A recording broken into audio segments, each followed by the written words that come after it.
How are you, everybody? So, a beautiful day. We are discussing 2024 advanced level paper, and let's move on to discuss the paper. We did like all those papers starting from 2002 up to 2024. How many papers? If it is only exam papers, there are 25 exam papers. And then other than that, we did a couple of these model papers as well. And we did lots of separate classifieds and separate model questions, maybe hundreds, tens of hundreds of them. How many? Who knows? We did a lot. So with everything, now we are here. This is the final paper. And yesterday I did this for Sinhala medium students, and they're like, they have no issue. So if you came through this path, I know if you've done everything really nicely, you can do this really good. And before I start, I want to tell you guys this one thing.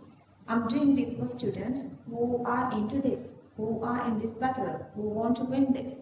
Not students who just need S-Pass or who doesn't have any knowledge of chemistry.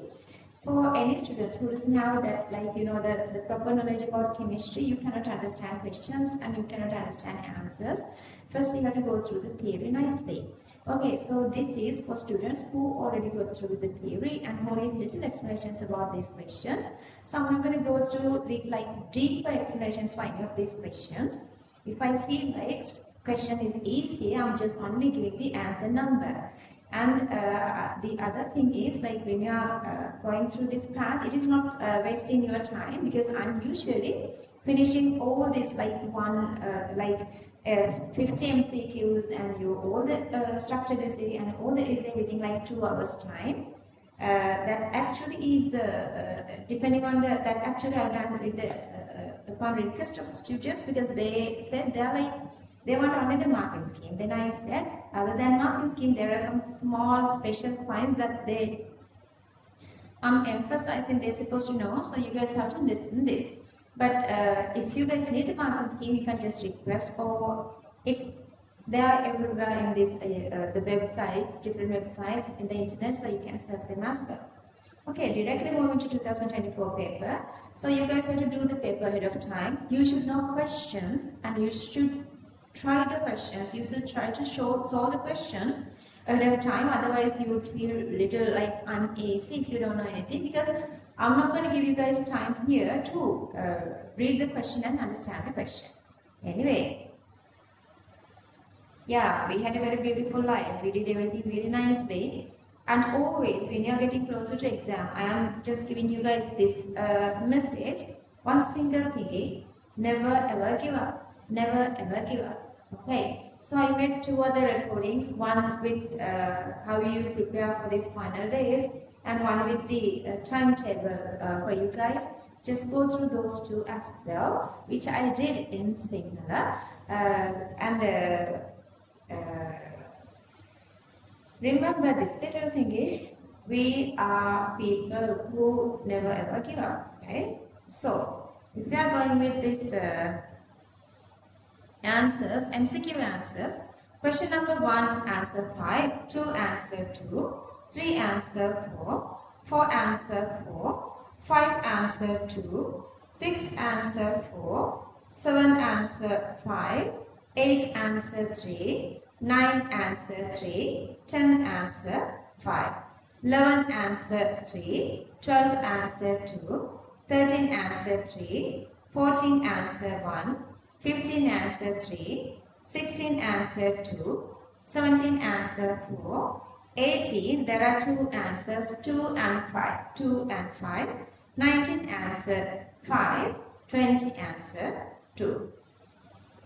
21, answer 4, 22, answer 3, 23, answer 4, 24, answer 1, 25, answer 1, 26, answer 4, 27, answer 2, 28, answer 5, 29, answer all, 30, answer 5, 31, answer 2 answers are there for 31, 2 answers, those are 4 and 5, 32, answer 5, 33, answer 3, 34, answer 3, 35, answer 3, 36 answer 4, 37 answer 5, 38 answer 1, 39 answer 2, 40 answer 2, 41 answer 1, 42 answer 1, 43 answer 1, 44 answer 1, 45 answer 2,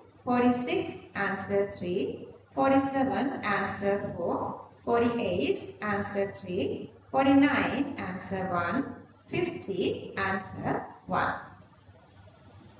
Okay, one by one we are moving to questions and answers. I'm not going to go through like all these questions and all these answers like very thoroughly, because I don't want to waste your time. So whenever I feel like students they know these already, I'm going to go like smoothly with these answers. Okay. Okay. So that I'm going to start from the very first question. Yesterday we did the Sinhala medium one. It's in the YouTube already. So if you have Sinhala medium friends, you can share it with them. Let's move on to this English medium one. Okay, so the very first one. Very first question. Who's having the highest? I have taken the Sinhala one. I need the English one here.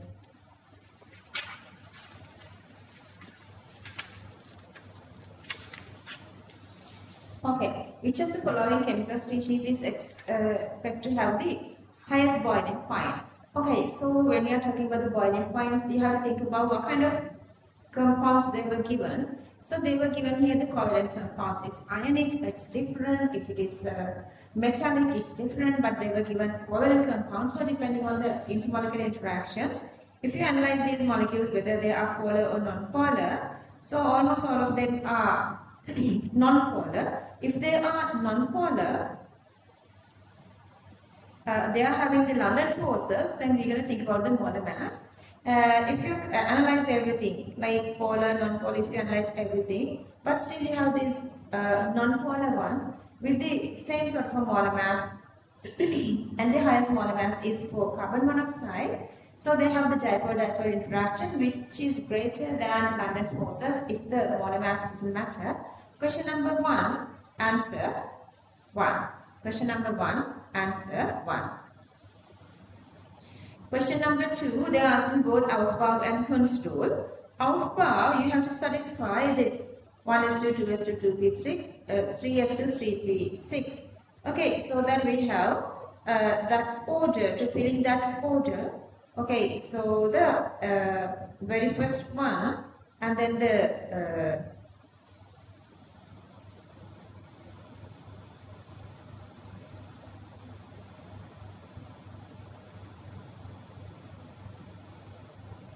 third one and then the fourth one are correct.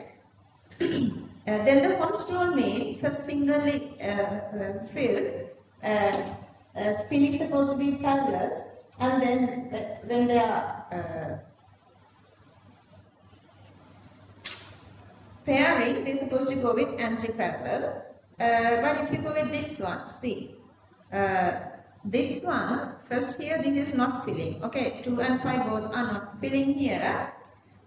Single Hund's rule. This don't both doesn't apply for Hund's rule.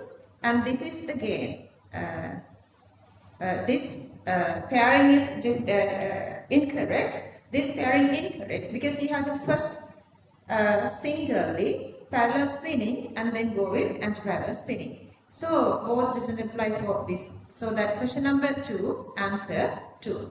Moving to question number 3. There are given two different principal quantum numbers, n equals to 3 and n equals to 4. Then they are asking ml equals to minus 1. Okay, so that L equals to L goes from 0 to n minus 1, so that L become for n equals to 3, L becomes 0, 1, 2. N equals to 4, L becomes 0, 1, 2, 3. And ML become going from minus L through 0 to plus L. So that this is going with 0, minus 1 to plus 1, minus 2 to plus 2. And here 0, minus 1 to plus 1, minus 2 to plus 2, and minus 3 to plus 3. Okay, so that how many minus 1? 1, 2, 3, 4, 5. Okay, so that question number 3, answer 4.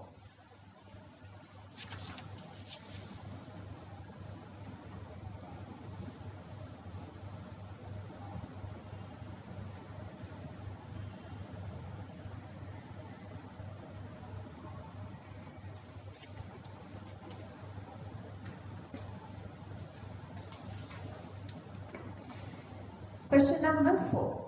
Moving on to question number 4. So they are giving the de Broglie wavelength of these two X and Y particles. They are asking a ratio of kinetic energies. A mass connection is given. Some sort of mass connection is given. So the de Broglie equation you can write lambda equals h over mv. But I need a connection. So the difference is this masses. So I'm going to make this masses given, wavelengths given, kinetic energy variation is asking, and kinetic energy equation is half mv squared. Kinetic energy equation is half mv squared. And for this, using this de Broglie equation, lambda equals h over mc, I'm going to subject this v because velocity not given, so that I'm going to subject v equals h over mc, so that then I'm going to substitute this h over mc to this equation, so that I'm just writing the same half m here, half m here. Instead of this v, I'm writing h over mc. So that's become h over mc squared. And then if you go with the masses, let's say mx equals 3a, I'm going to go my as a, okay, 3 times. Okay, so that I have two equations here. Kinetic energy of x equals half, then mx equals to this mx equals to 3a, m is 3a, and then this h over m lambda, h just h, and this ma again 3a, and lambda is 1 Newton nanometer square. And you can write the same way, half h is the same, h just the same, but the mass is a, and then the lambda here is 3 nanometer. So if you simplify, cancelling off everything, question number 4, answer 4. Question number 5, lowest number to the main functional group, and then the second lowest to the other substituent groups. So the question number 5, answer 2. Question number 6. Okay, so given that KSP, they are asking this pH of the medium. For such questions, you guys know already how we did those questions.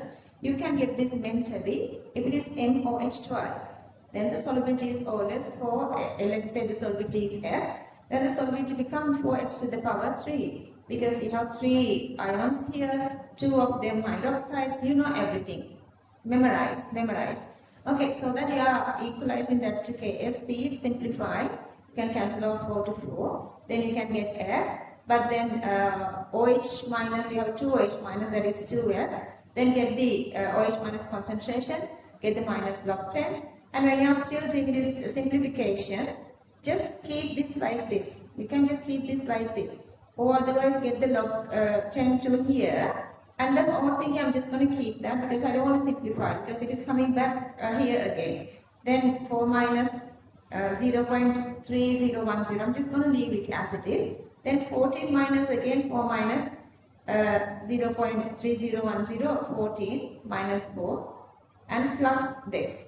So it takes time, it saves time, if you understand what I'm saying. Question number 6, answer 4. Question number 7. Okay. They are asking the shapes. You're going to draw the shape, you're going to get the answer. You can check this if you want. Just pause the video and check the part that you feel like you want to get to know more. Question number 7, answer 5. Then question number 8, incorrect statement is asking, among the elements these species, only one polar species is NCl5. Yeah, that's true. That's true. If you draw, others are symmetric, polarity 0, non-polar, dipole moment is 0. And then the second one, you can get this answer either by with this exact variation or either increasing order. I'm showing both here. So anyway, for these given 4 elements, so this is the answer. This is the answer. So the second one is again correct. These elements, lowest negative value for electron gain. So which is having the highest electron gain ability. We know that the highest electron gain elements are these 4. So that here they were given oxygen is supposed to be the highest. And then the boron is electropositive actually. It has some sort of a metallic nature. It is just above aluminium, you guys know that. So boron is supposed to be have the lowest one. No, it's actually good, a very low value, and the carbon's electronegativity is in the middle. Otherwise, what you can do is you can just write their electron configurations. Writing their electron configurations that you can understand. Carbon, by losing one electron, it is going to this 2p3 half stability electron configuration, so that again it is having the higher electron gain energy negative value comparing to boron. So that question number 3, so that statement is the incorrect statement. And then the fourth one,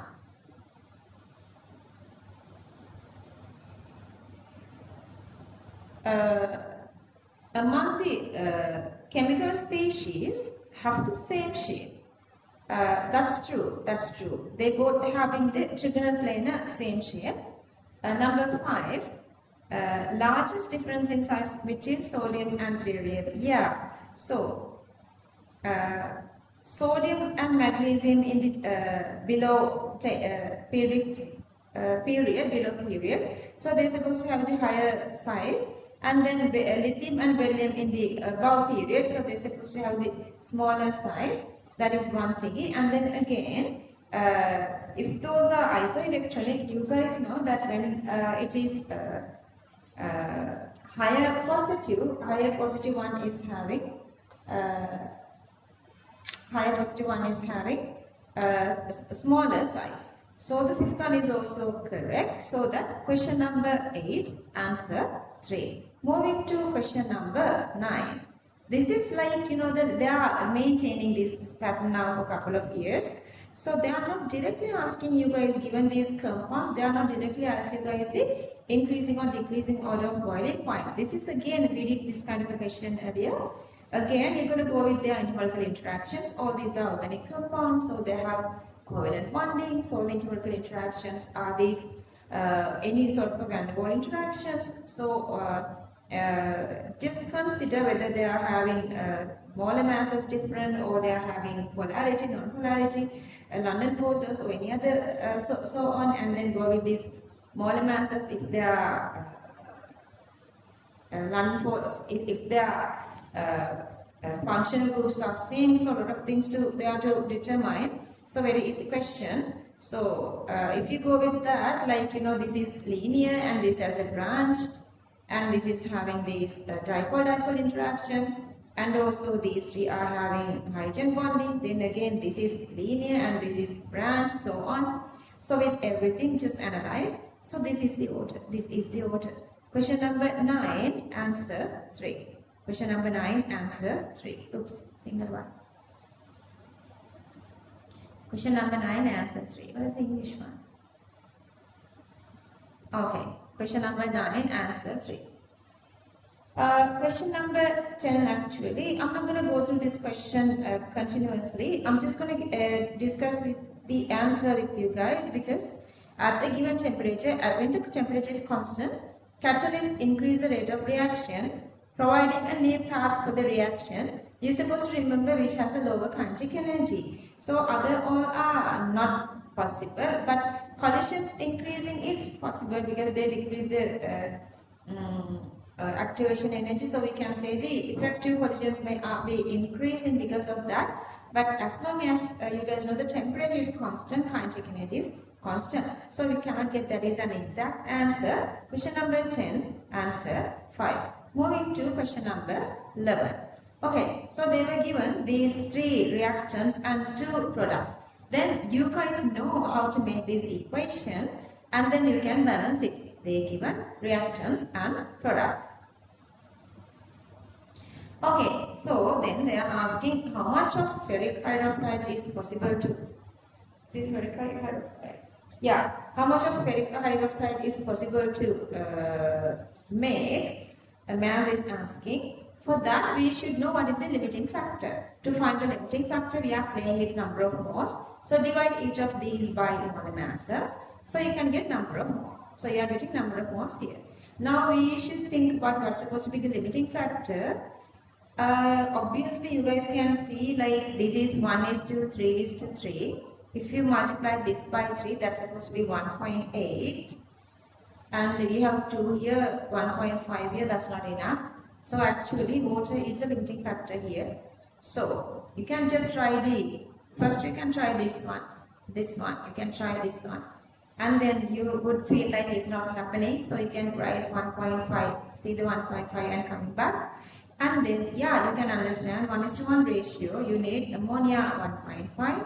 1:3 ratio, you need dividing by 3, you need ferric chloride 0.5. Both are enough. Which is not enough actually is this water, and then water is to ferric hydroxide 3:1, 3:1. So that to get ferric hydroxide, you have to divide water number of moles by 3, so that is 0.5. 0.5 multiply the molar mass of ferric hydroxide is question number 11, answer 3. Moving to question number 12. Extremely easy question. I'm going to go with the state function method, breaking minus making. So what is breaking? Hydrogen half breaking, chlorine half breaking. You are making one HCl. So question number 12, answer 2. Question number 12, answer 2. My mic is little like giving different noises today. Oh, this question again. See, to understand that question, question number 13, I'm going to go with this little explanation. Let's see how much volume is supposed to be needed. Okay, CO3, first dissociation gives the HCO3 minus. They were given another big question from this part later.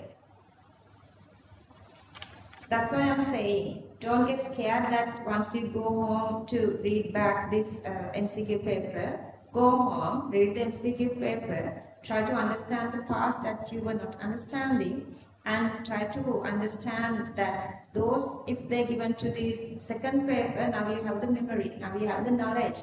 Otherwise, if you give the first paper away, being nervous and being like, don't be such like ridiculous. Like have this confidence, I can do this. Even questions are wrong, that doesn't matter, because even you know it or you don't know it, it's wrong. If it is wrong, it's wrong. But try to use that knowledge to make the second paper, structured essay and essay, correct. So once you go home, you have to read the MCQ paper and check whether you have the full knowledge, or otherwise you can gain the knowledge before the exam, before the second paper. If you miss something from the MCQ, so you are not missing that from structured essay and essay. So anyway, so here, this is the second dissociation. This is the second dissociation. So carbonate is to HCl here is, for the first equation, it's 1:1. So they will give you the CV of carbonate, and that's the CV of number of moles same for HCl, 1.25 into 10 to the minus 3 moles. And if you divide that number of moles by the concentration, and you can get the volume. Okay, here halfway HCl is neutralizing. So we call it this half equivalence point. Now I'm going to analyze the answers. Okay, see, we're going to start from higher concentration base. So 1, 2, 3 are correct. And then half equivalence point is supposed to be 12.5. That's only this one. That's only this one. This is the reverse of this. This is the reverse of this one. That's why this is wrong, because this is starting from the acidic medium, but they were adding HCl to basic medium to this carbonate. So this is the correct answer. Question number 13, answer 3. Question number 14. If you go with the mechanism of this reaction, this is the electrophilic substitution reaction. So, bromine first getting attacked with this FeBr3 as the Lewis base, and then converting it to FeBr4 minus, and this is attacking with this one.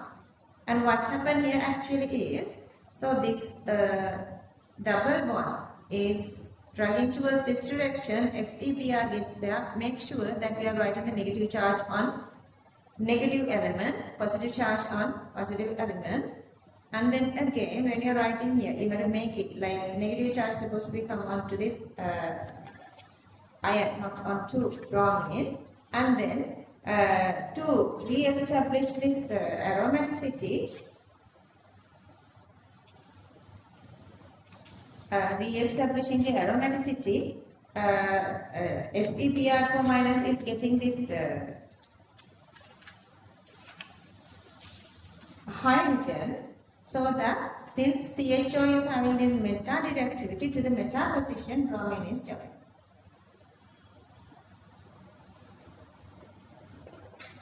Okay, so that here most possible answer is this. Most possible answer is this one.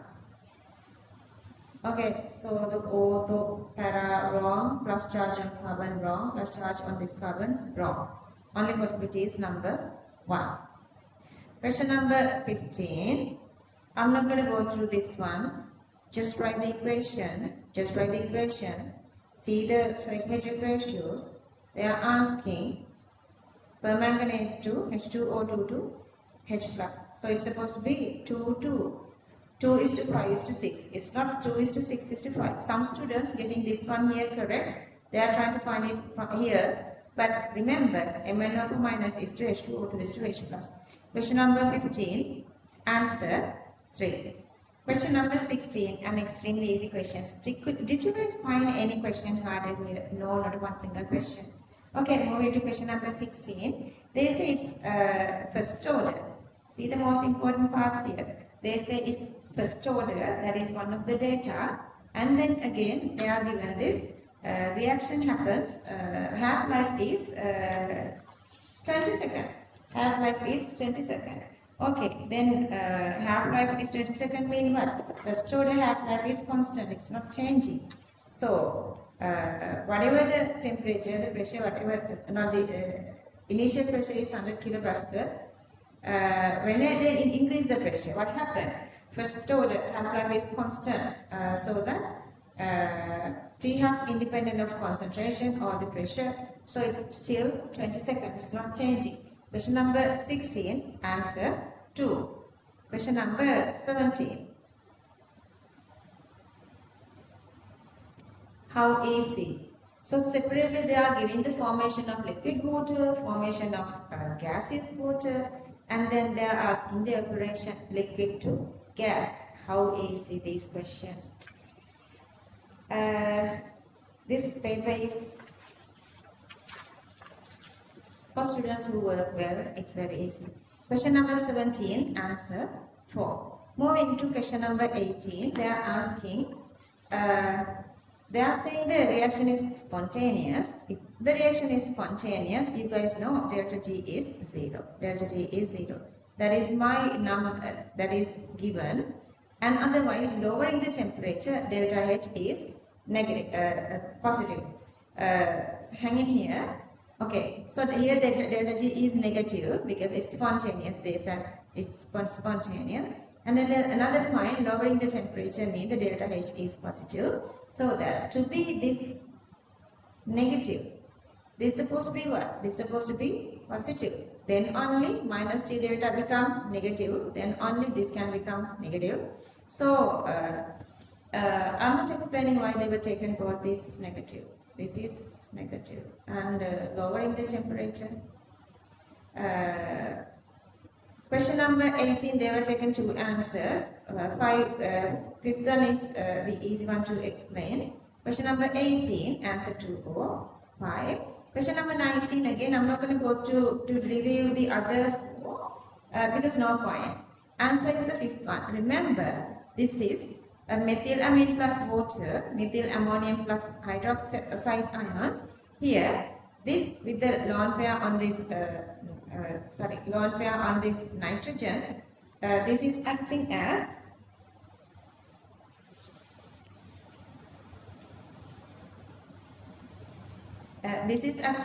Lewis base. So taking donating electrons onto water or get some H plus. So onto water they are taking H plus out and then OH minus remaining, so the medium is basic. Anyway, so this is the base, and so that this is become its conjugate acid, and the water is acting as the acid because it's releasing H plus, and so it is OH minus become conjugate base. So question number 19, answer 5. Question number 20 again. See these two differences from here to here and here to here. These two are same. These two are same. Understood? So that this whole thing here, this lattice 2258 lattice plus this hydration, these two together use this hydration of both these, and then another way they are doing the hydration of calcium 2 plus. So adding these two together, we can find the total.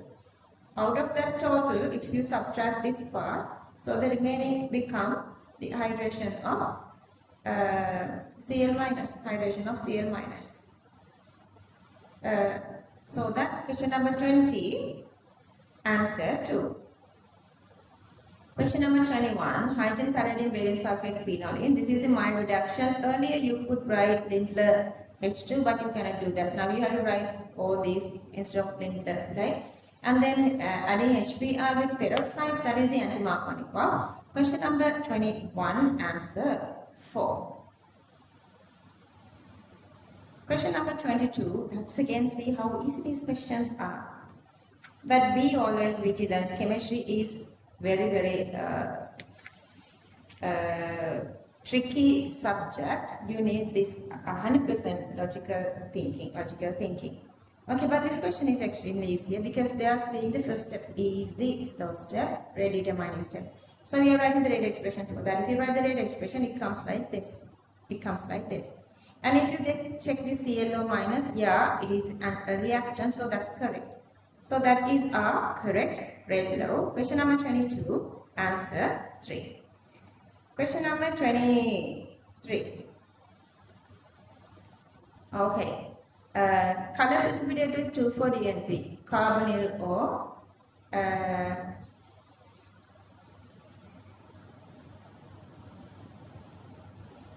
it's carbonyl.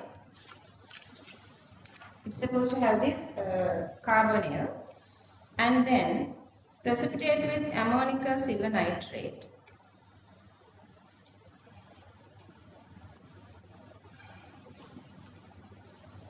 Okay, to react with ammonium silver nitrate. Okay, if you go read this again, compound A forms colored precipitate with 2,4-DNP. So that it's supposed to have this carbonyl. You have here and here and here. Okay, and here also carbonyl. No carbonyl in the second one, so I'm gonna cut off the second one, and then I'm moving with continuously. A precipitate with ammonium silver nitrate, so that can be aldehyde terminal alkynes. Precipitate with ammonium silver nitrate.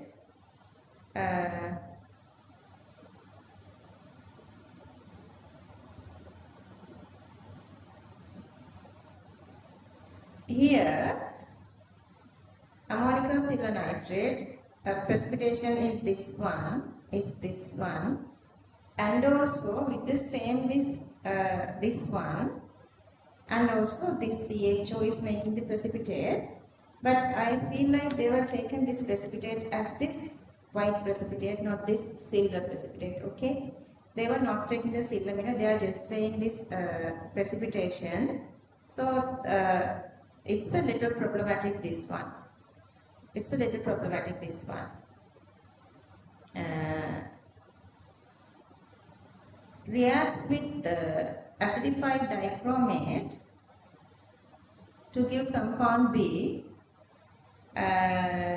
Dichromate reaction, yeah, possible. This is possible. Secondary.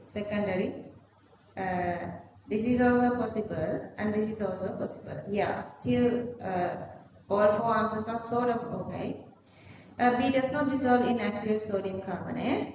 So the B, once you make the B, here these two B's are making carboxylic acids, COOH, so that these two are dissolving in sodium carbonate, but not these two. But then you're going to stick with this terminal alkyne one with the precipitation here. So that question number 23, answer is supposed to be 4. It's little trickier. Question number 24 is again like one of the first kind of this kind of a very first question. They were talking about both together decreasing the number of moles and the decrease in the temperature. Let's say only decrease the number of moles. Same shape maintaining become same MPS. But here they are decrease the temperature of the system, so that the new one just supposed to come like this. See, MPS is also changing. So that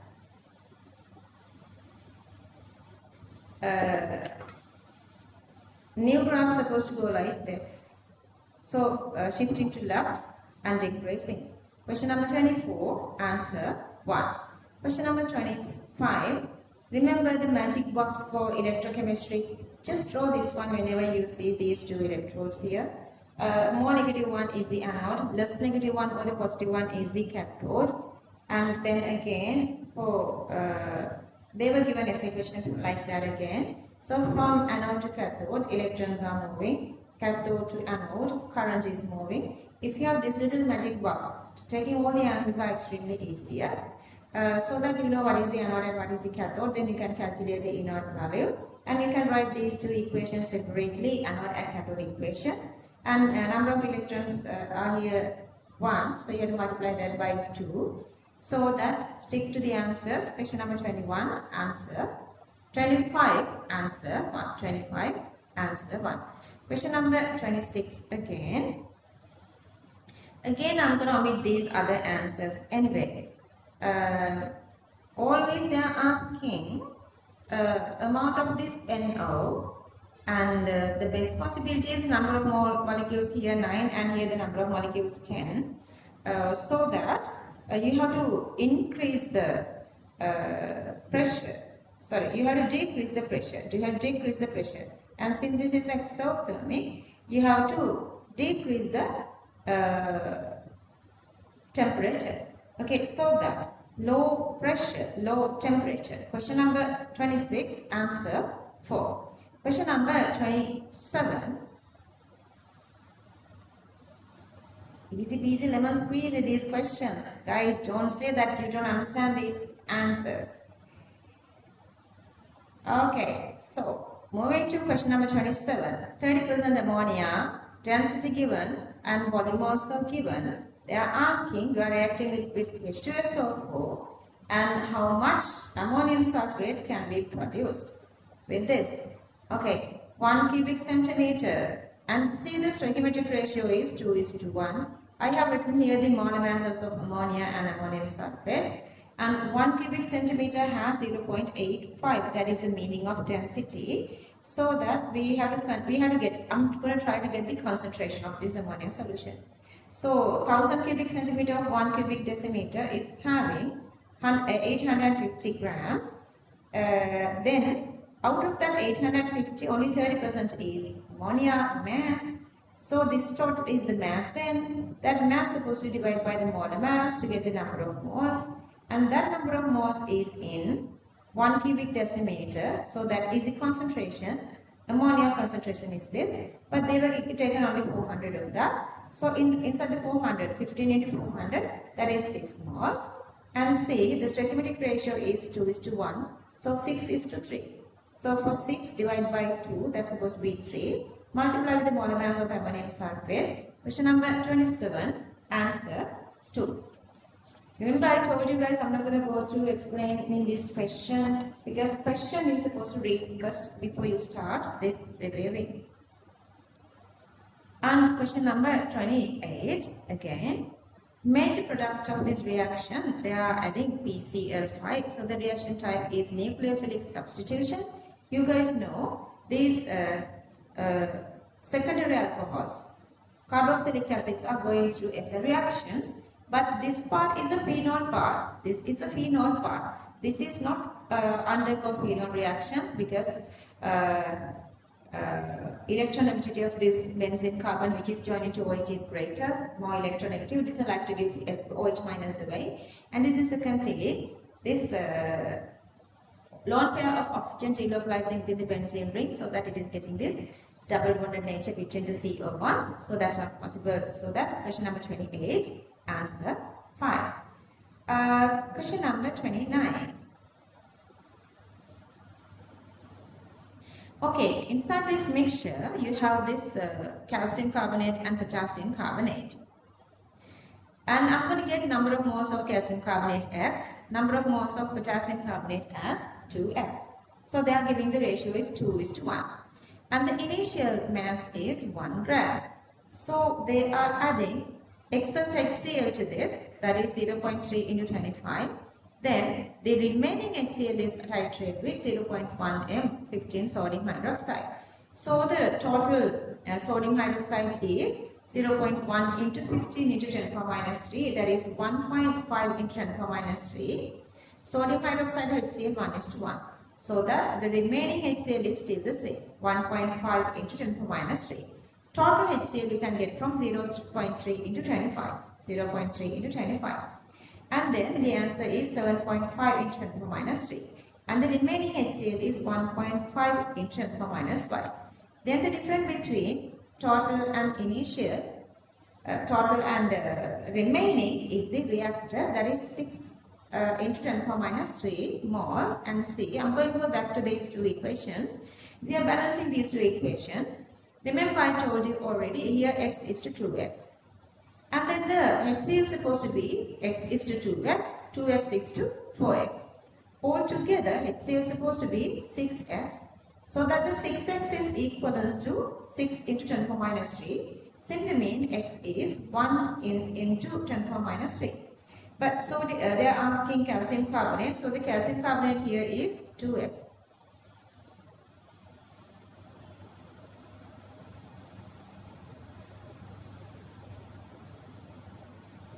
They are asking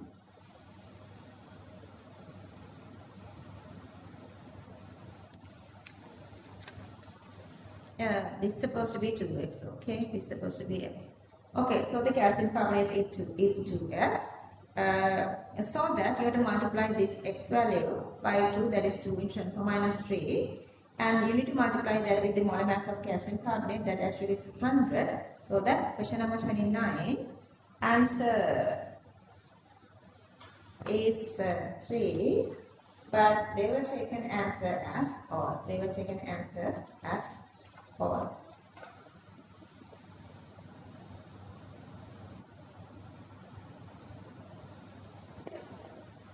Okay. Question number 30. Again, easy peasy lemon squeezy. See, question number 30, how easily can you get the answer? See, they are saying, if you go with the stoichiometric ratio, you are going with 1:2. But they are saying in the medium you have n, and n. So that is not enough. n and 2n supposed to be. It's supposed to be n and 2n. then reaction is supposed to go forward. Reaction is supposed to go forward to increase HI. Or otherwise, if you calculate this QC, n multiply n divide n squared, that is 1. So QC 1 mean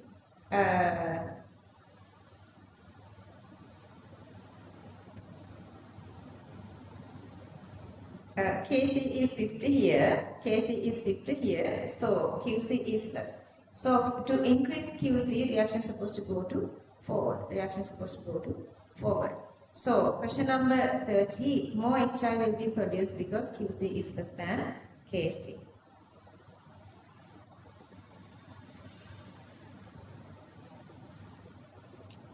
Okay, so that question number 30, answer 5. Question number 30, answer 5. Moving to question number 31. I have the paper here, so I'm going to go through these questions and answers together. I want you guys to have the paper, do the paper ahead of time, then only you are checking answers. Okay?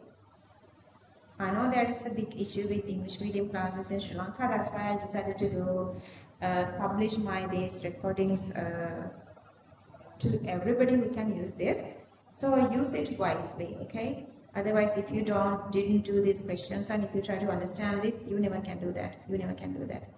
Anyway, so they are doing this experiment that ferric I minus gives the Fe2 plus, and then I minus is converting to I2. That I2 is reacting with starch. Blue instantly.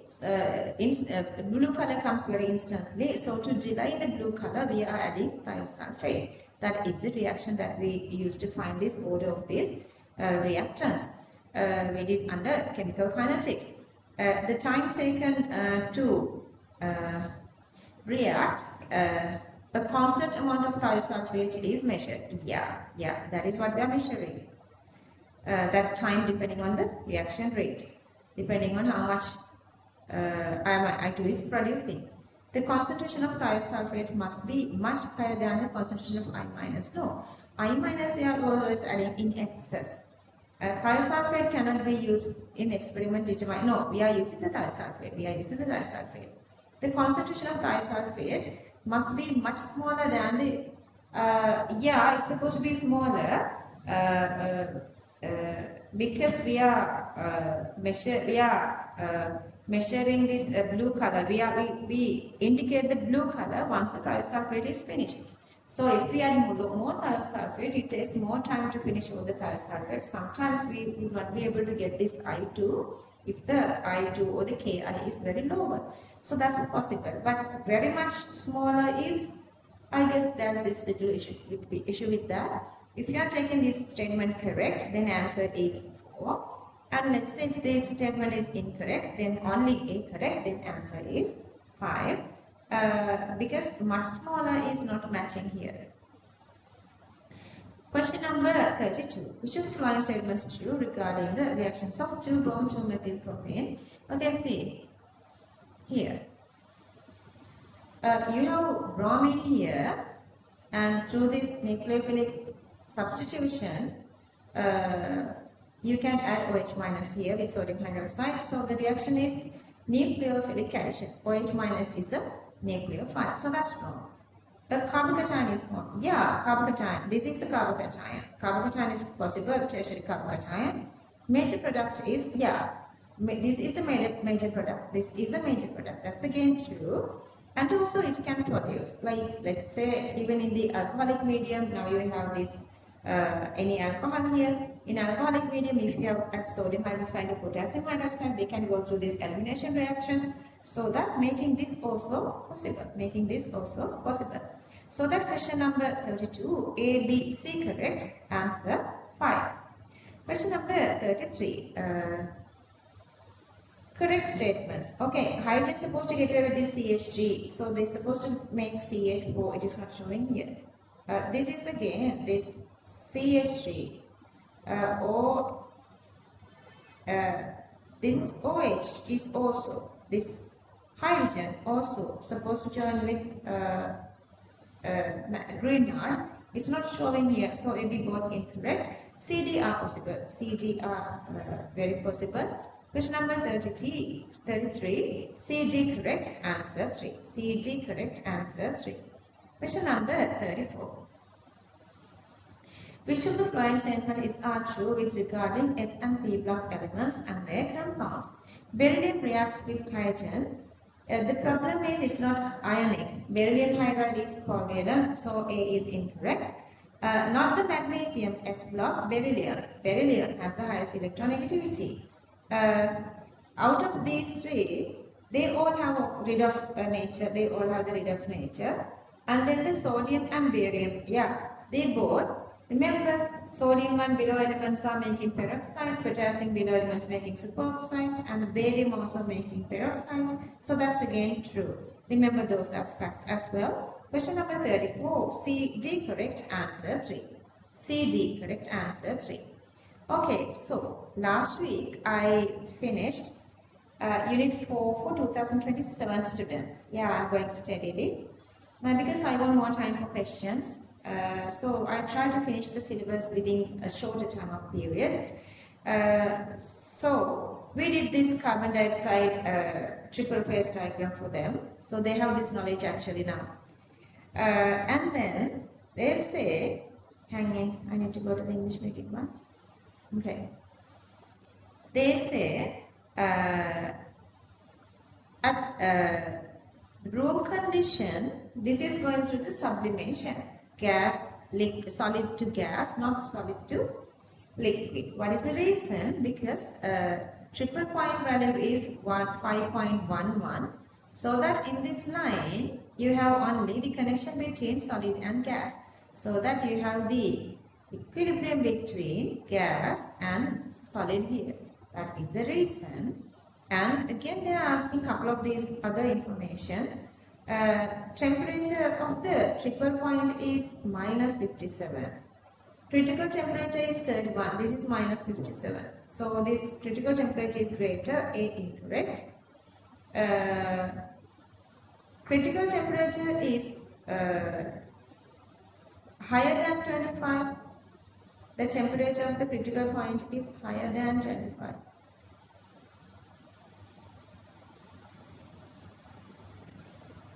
The temperature at the critical point is higher than critical point temperature.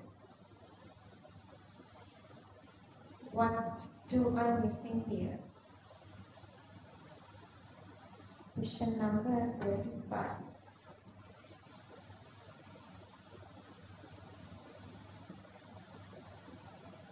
That statement is also correct. That statement correct. Hang in. Temperature of the triple point minus 57 is less than the critical point. That is true. This statement is true. First statement true. And then the second statement is also true. But these two are not explaining why this carbon dioxide going through this sublimation. It is not showing why this carbon dioxide is going through sublimation. That's why we cannot get those 2 points. Otherwise, all these are correct. Then let's move on to the third and fourth. Pressure of the triple point is higher than 1 atm. That is one of the reasons, because at 1 atm we are getting this conversion, but here it's above than that. And at 1 atm pressure, solid CO2 is in equilibrium with gas, see, solid and gas. That's why they are going through sublimation or solid gas conversion. Okay, so that's through this whole line. They have this green line. They have this solid gas equilibrium. So those two are the correct answers, which explains liquid CO2 does not form when a sample of solid CO2 or dry ice is placed in a beaker. So the reason is the pressure is greater at the triple point. They are only having solid gas. So A, B correct, but not explaining the reason. So question number 35, only CD correct, answer 3. CD explain, answer 3. Question number 36, which of the following statement is true? Following systematic method of waste disposal contributes to minimize global warming. Yeah. If you use systematic methods, because on waste disposal, when microbials are reacting, they are releasing CH4. CH4 is a greenhouse gas, so that affect the global temperature. Minimizing deforestation contributes decreasing, not increasing, decreasing. Be incorrect. NO, not NO, N2O, N2O. Transportation contributes increasing global warming. There are greenhouse gases, carbon dioxide, CH4, N2O, ozone, CFC, all those. Coolant gases, CFC, HCFC, HFC, all those. Used refrigerator and air conditioner contribute to increasing global warming. Other than HFC, hydrofluorocarbon, we consider this as having the less effect HFC. All the others are contributing this when they are having these. No, even the HFC, yeah, HFC is also possible for global warming. This is not making this ozone layer depletion. Yeah.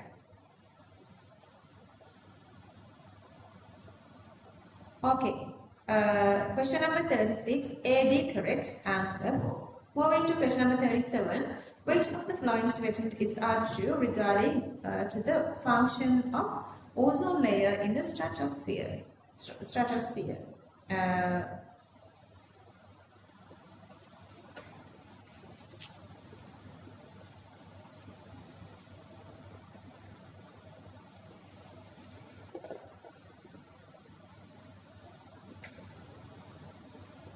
Okay, so to make ozone, you don't want NO2, you only need oxygen. And then this stratosphere is in between 1 to 15 kilometers, and there is no UV to make ozone, atomic oxygen. So A and B incorrect. Ozone level of the stratosphere fluctuates throughout the year. Yeah. Depending on these pollutants, climatic changes, temperature, that's possible.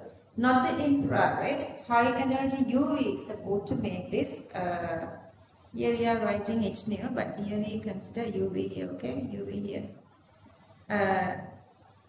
For this reaction, we need UV, not IR. So that's incorrect. Question number 37, only C correct, answer 5. 38. Considering the following cells. Okay, so two different conditions they were given. So you have the porous partition here, which is having the liquid junction, and then this is the normal salt bridge, and there is no liquid junction. So the ion migration occurs in both, and mixing of electrolytes is prevented by the both. Yeah, electrolytes are not mixing even in the porous partition. This is wrong. CD, no need to read. Only A, B correct. Question number 38. Answer 1. 39. Which of the following statements is correct regarding 3D block elements and their compounds? The correct iPad naming is wrong here because this has tri. Otherwise, it's correct. This tri part is wrong. Based on the electronic configuration of 3D block metals, zinc is expected to have the lowest melting point. That's true. Complete configuration, participation in electron Z is less. Copper shows the lowest stable, that is a +1. Yeah. CrO3 dissolves in aqueous sodium hydroxide and gives CrO4 2-. Remember we did this reaction C? That is CrO4 2- of chromate. D incorrect. Question number 39. B, C correct, answer 2. B, C correct, answer 2. Question number 40, which are following true regarding industrial processes? The entropy changes of the reaction of this production of ammonia is positive. No, like 4 moles going to 2 moles gases, 4 moles to 2 moles, so that's not true. It's supposed to be negative. So the process is exothermic. That's true. Process is exothermic. Memorize that.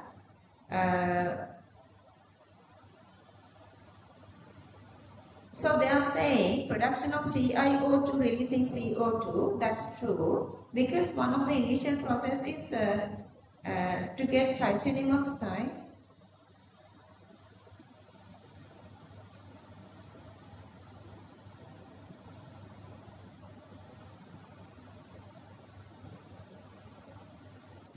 we are using this dissociation of calcium carbonate, D.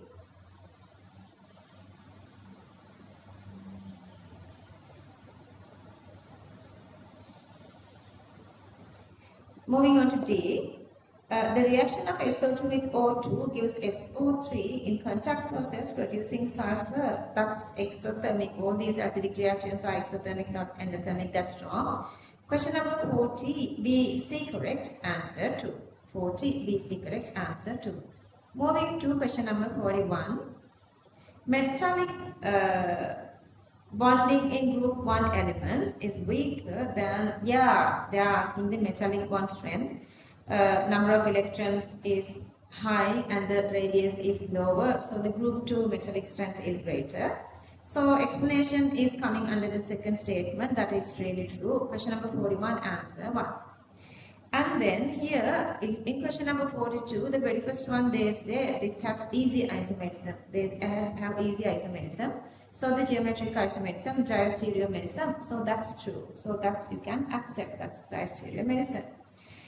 Second statement, stereoisomers which are not mirror images. Yeah, stereoisomers are not mirror images.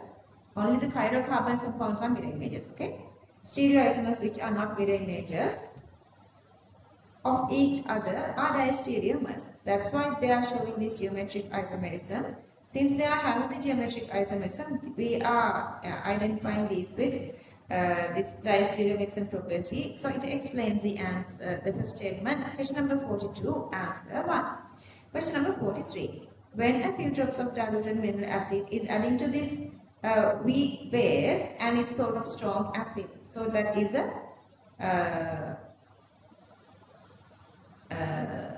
buffer solution. Weak base and it's sort of strong acid, buffer solution. So it is having this buffer action, so the first statement is correct. So they are saying it has this buffer property, that is the reason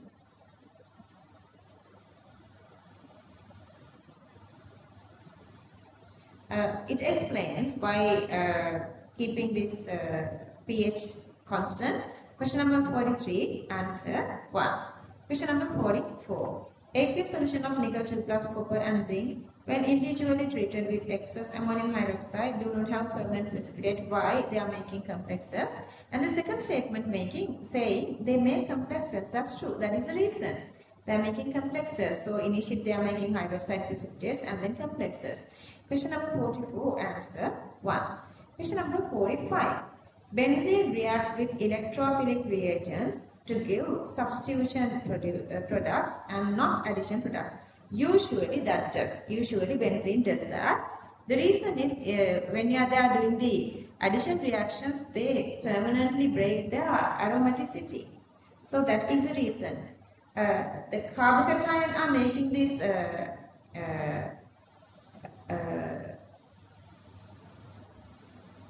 the carbocation intermediates getting make their stability through the delocalizing this negative charge on benzene ring or providing benzene electrons onto the carbocation, but they are not permanently losing their aromaticity. So they were not explaining why they are losing their aromaticity or not. So this happens to save the stability, not to losing the aromaticity. They are gaining the aromaticity, temporarily losing, actually it is there, but not losing like in addition reactions. That's why they are going through this electrophilic substitution. Explanation is not that solid. So question number 45, answer is 2. Moving to question number 46. Okay, see the magic box. Again, you are writing this magic box here. You have copper and silver. Copper less positive anode, silver more positive cathode.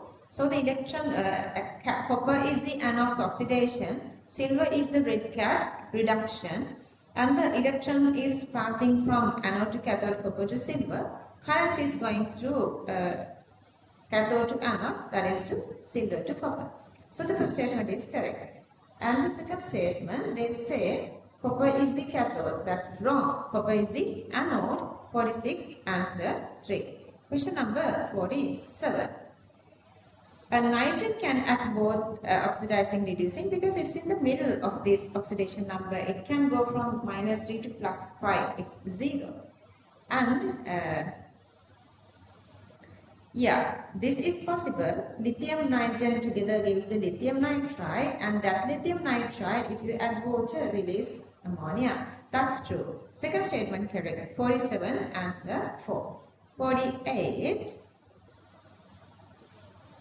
In this one, so let's say lead chromate gives the CrO4, sorry, lead oxalate gives the C2O4 minus, and in the medium, if you have OH pluses, it is making this oxalic acid. So once you make the oxalic acid, dissociation back to give oxalic OH plus is weaker. So if you are adding more and more H plus to the medium, so this reaction is forwarding more and more to left, more and more to left. So this is reducing C2O4 minus. So that first reaction is supplying more and more C2O4 minus.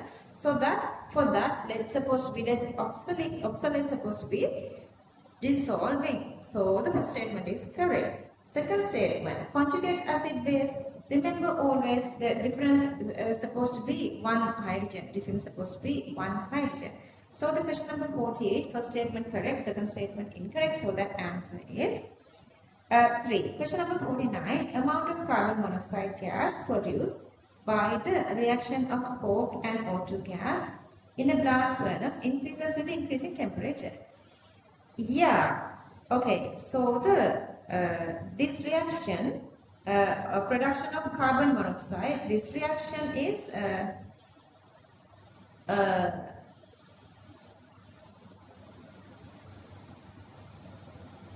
one molecule goes to two molecules here, one molecule goes to two molecules here, so that entropy increasing. And also this reaction is endothermic, it needs energy, so that to get this delta G negative, temperature is supposed to be greater, T delta is supposed to be higher.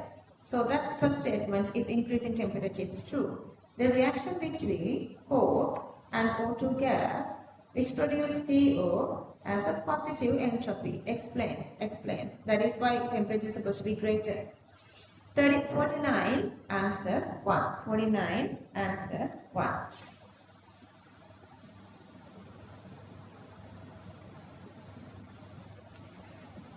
Question number 50.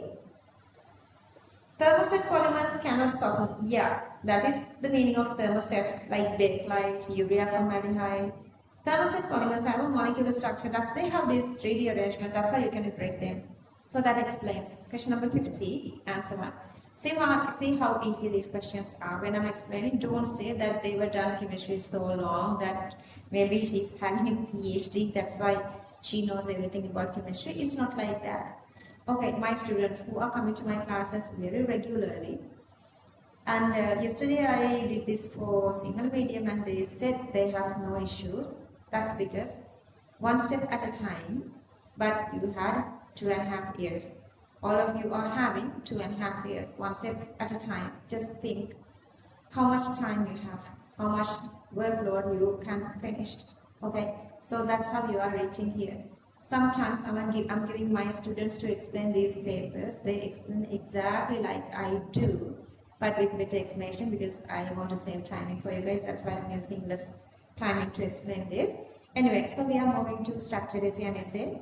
Make sure if you feel like you are not comfortable with this discussion, go through this discussion, listen to this discussion like a couple of times. That is the best solution. Okay, then we are moving to structured essay part. So the cathode rays or the electrons are same. So EOM value is supposed to be one single value. So the first statement is true. And then the second statement, if you go in copper,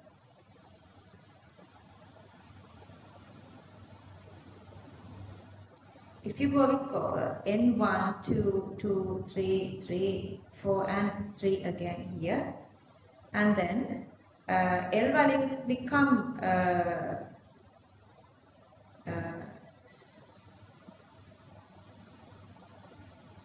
0 to N minus 1. So you can write N values. And then when you're writing ml values are going from minus L to 0 plus L, so that if you write everything, then how many minus ones are there? 1, 2, and 3. Each of these are having 2 orbitals, so 6 electrons. These 3 orbitals, each of these are having 2 electrons in each, so that altogether it's supposed to be 6 electrons. 6 electrons.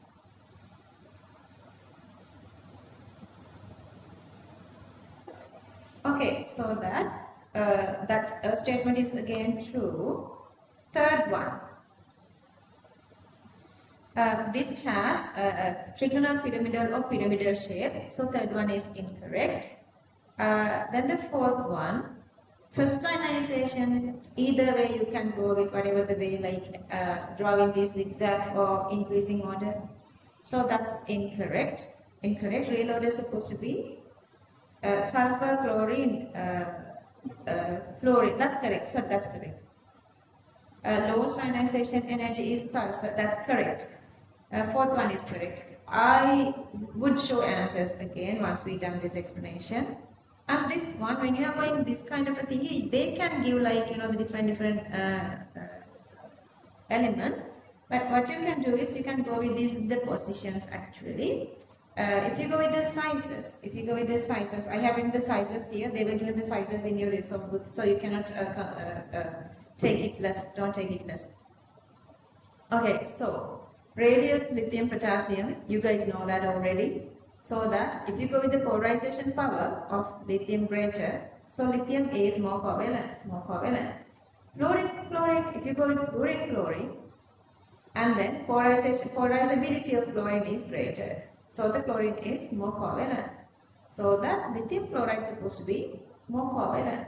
So that potassium fluoride is supposed to be more ionic. Potassium fluoride is supposed to have more higher melting point. So that part 5 is incorrect. False. It's false.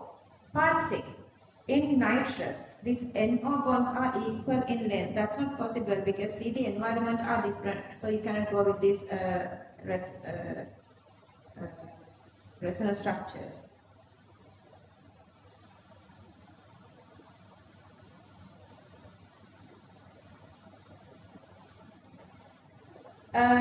Seventh one, the number of Lewis dot was okay. This you can draw 3. Yeah, that's true. That's true. A boiling point of hexane is higher than, that's again true.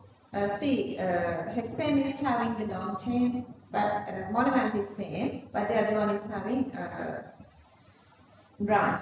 So that's again true. Okay, so these are the answers. These are the answers of the very first part. And then usually for the rest of the part, I'm only showing these answers. Comparing your answers is possible here. You can compare your answers.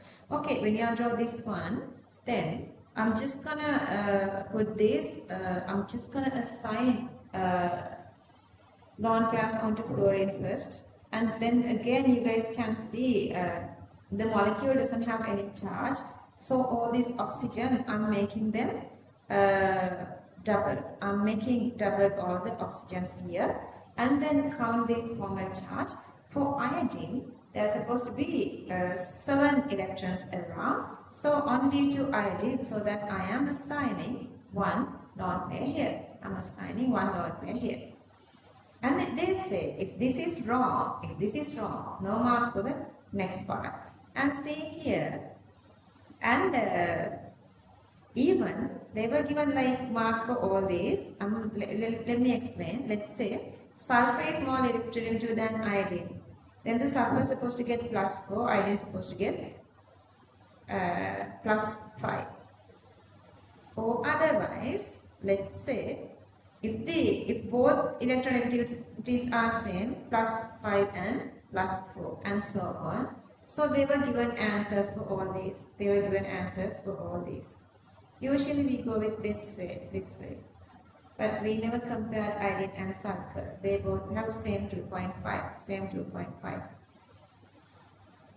Okay, so then they want you to draw these resonance structures here, resonance structures. And then they were given marks. This one they were already drawn, so no marks for this one. Here they were given 2 and 2 here, and less stable 1 mark and unstable 1 mark. Less stable and unstable. Remember? And then they were given again this molecule. What I usually do is I would make these numbers, whatever the given numbers, I'm making those numbers here. See, I'm showing all those numbers here. So that this part, I want you guys to check this. I'm not gonna explain this. Even my 27 students are doing these really nicely. So that I'm not gonna go through like very slow, like one by one explanations. I did that under classifiers that we did together.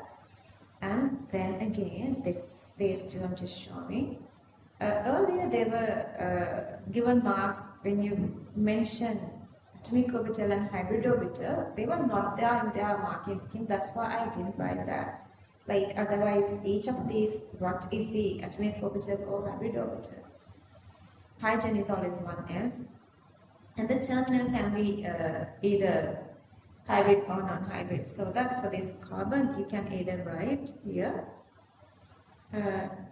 hybrid sp or non-hybrid 2p, and then all these bonds are coming from this second period, so that all these supposed to be carbon and nitrogen 2p. Make sure if it is from third period, you have 3d as well. Okay, fourth period 3d.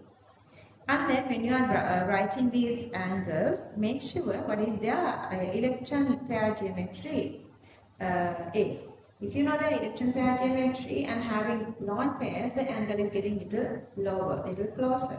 So that angle is supposed to be less than, here the tetrahedral is supposed to be less than 109, and the trigonal plane is supposed to be less than 120. Trigonal plane with more lone pairs is supposed to be little less. 180 is okay, but still influence with others can be like plus or minus, but you can just write 180, that's okay. And then the arranging of the order of this electronegativity of this one, you can go with this hybridization. So these two are same, then going with the charge, So it's N1, N3, N2, N4. And then they don't want reasoning, and they are asking the electronegativities, that is the position of the periodic table. Using the position of the periodic table, you can get the electronegativity increasing order of these elements. Sodium, magnesium, boron, sulfur, oxygen and fluorine. And then the next one, out of these ionic radius, okay, so they are isoelectronic. Yeah, all these four are isoelectronic. So go with these charges. So those four are going like this. Then these two are again isoelectronic. Then they are getting closer to here. Then they are smaller. Then they are smaller. Then go with their charges.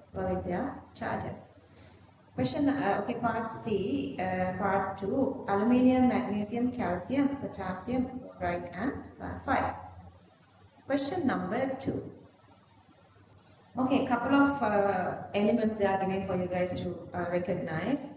X is an orange colored organic compound. It is composed of 3 elements in the ratio of 7 to 2. 7 usually we don't have many compounds with 7, Cr2 or 7.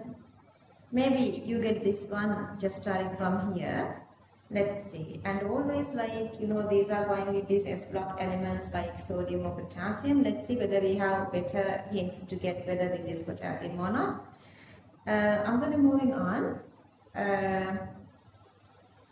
Of these 2 are in this S block, 1 in the D block, and the D block element they say is supporting for this. We are using it for this electroplating, rigidity, shines, reflects, finish, so on. So it's anti-corrosive, so that's electroplating, that's chromium. And chromium is in fourth period, so that fourth period S block is potassium, so that this is supposed to be potassium dichromate. And then the next one, it has one of the element coming from X, either potassium, chromium or oxygen. It's a mineral acid, so acids always having oxygen, so the element is supposed to be oxygen here.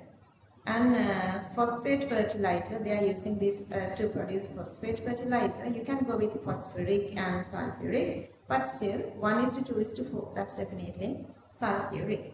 Triatomic, pungent smell, V-shape, manufacture of wine, that is definitely what? SO2. And they want to write the electron configuration element and then oxidation numbers, just potassium +1, chromium +6.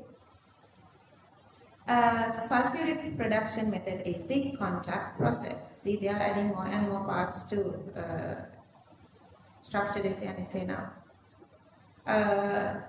When the gas formed on reaction of SO2 with O2, that actually is SO3. So you are dissolving it in H2SO4, and that is called oleum or pyrosulfuric or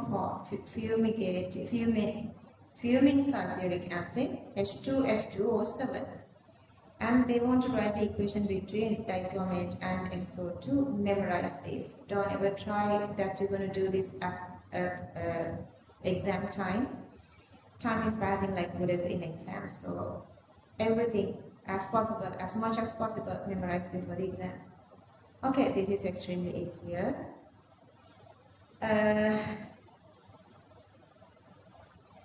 Okay, yellow precipitate soluble in hot water. That's definitely lead chloride. Remember, lead iodide. Remember, lead chloride white natures, lead iodide golden scales. We did those. We did separately lead chloride bromide iodide, silver chloride bromide iodide, lead by heating and cooling, silver 3 halogens by adding ammonia, conc till ammonia. Okay, so those are the parts they are concentrating here. Okay, so this is so that's supposed to come with lead iodide. So let's find, we have the sodium iodide and lead nitrate. So that AC is supposed to be lead nitrate and sodium iodide. Okay, so keeping that in my mind, yellow precipitate insoluble in high H. The C is also there. I'm going to move on. A white precipitate soluble in hot water. White precipitate soluble in hot water is supposed to be lead chloride. Lead chloride. So I'm going to go with again lead nitrate, and either it can be barium chloride or either you can add HCl to the medium. But if you add HCl, just making this complex. So I am just not 100% sure, but I'm going with the barium chloride. So that I am going with the next, this supposed to be the barium chloride. Anyway, since this is lead chloride, lead is common here, A, E and AC. So that I'm going to go back here.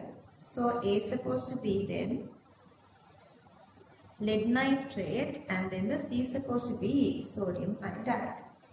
Then I'm going to go here.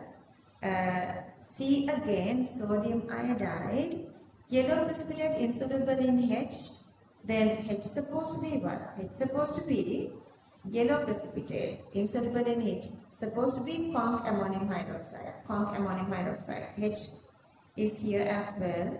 That's conc ammonium hydroxide. Then I know that part as well.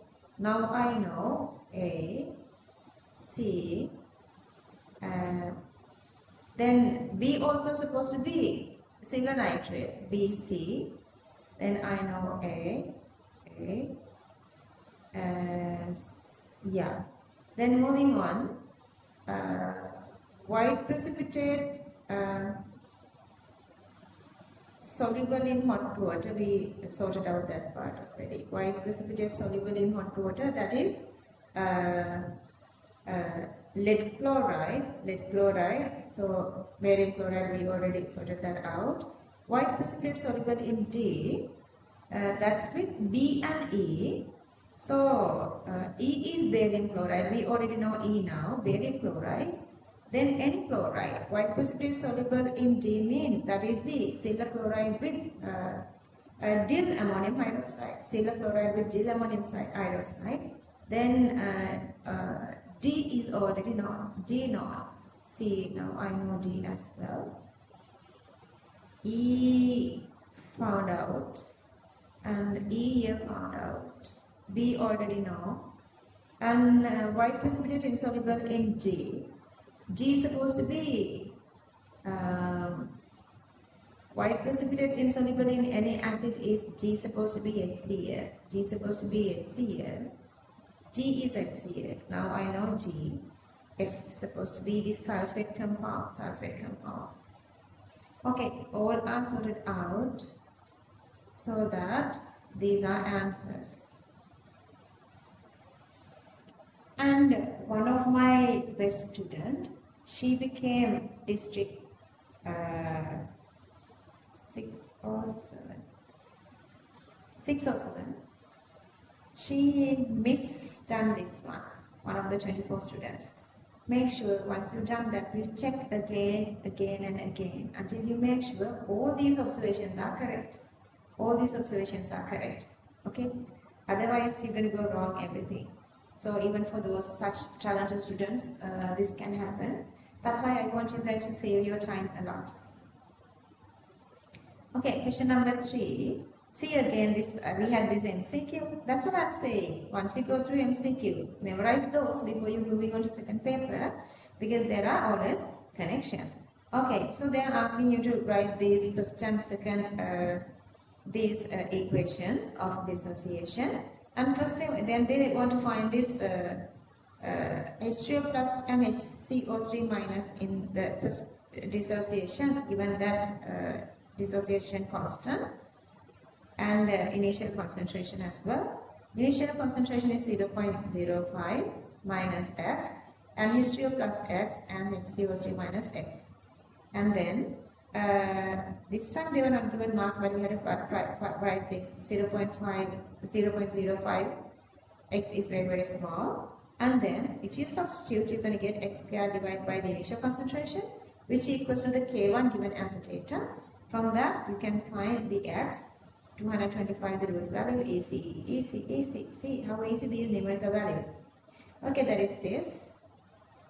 And I'm going to make it more like work level 1.5 into 10 power minus 4. They are asking both H3 plus and H3 plus and HCO3 minus. And remember, both H3 plus and H3 minus is already known. Now under the second part, they are asking us to go with a K2. They want us to show that K2 equals to concentration of CO3 minus. Either you can write it with your words, or otherwise you can go with a calculation. I prefer calculation because I'm not using any keywords then. So initially bicarbonate is 1.5 into minus 4, same H3O plus. So this is dissociative. Let's say the dissociative amount is Y. I'm making Y, but still both these are very smaller. We have to write it here as well. And both these are very smaller. So that this again equals to 1.5 into 10 power minus 4. So what happened here is, if you substitute this 1.5 into 10 power minus 4 with each other is cancelling off. These two are cancelling off. So the K2 equals to Y. K2 equals to Y.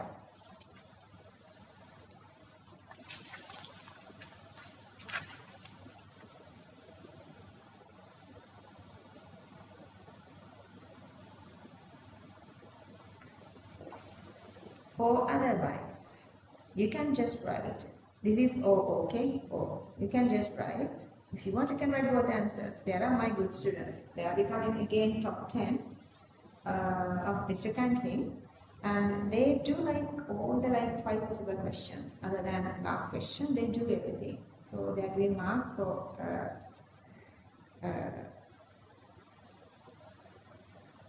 they are adding marks with the questions of highest marks, okay? Otherwise, you can write, since HCO3 minus dissociate is very small, then HCO3 minus amount is this.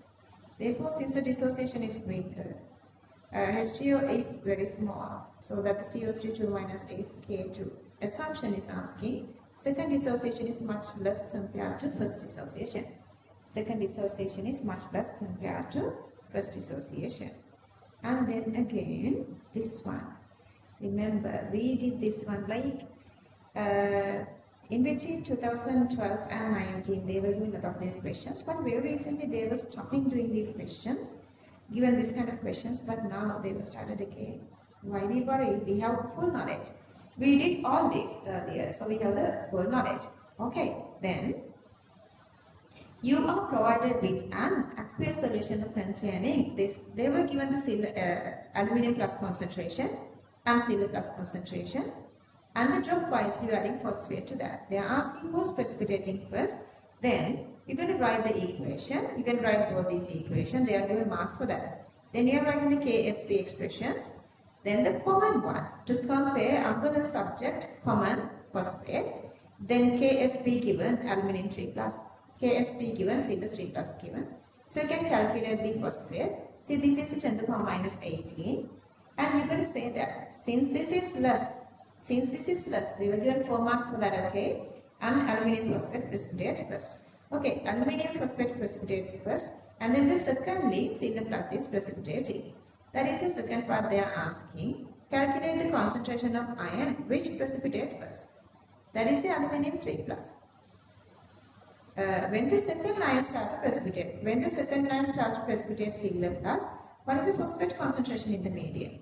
When the second one is starting to precipitate, phosphate concentration in the medium is 8.1 into 10 to the power minus 6. So they are asking at that time how much aluminum is in the medium. Okay, so since they are asking the aluminum, we had to write the KSP for aluminum phosphate. KSP aluminum phosphate, then subject aluminum 3 plus, phosphate we already calculated, and the KSP aluminum phosphate given as a data. So you can find the aluminum 3 plus concentration. It's very easy. Then move into the organic one. Okay, let's go through the question here, and I'm showing you guys the answer here. Okay. This is the Sinhala one. See, even the Sinhala or English, I'm doing exactly the same. Okay, part 4. The organic compound A having the molecular formula C5H10O3 react with excess PCl5 to give compound B. Okay. Reacting with PCl5, this is giving compound B. Initial formula is C5H10O3. Relative molar mass is 150. This is 118 and this is 155. 155.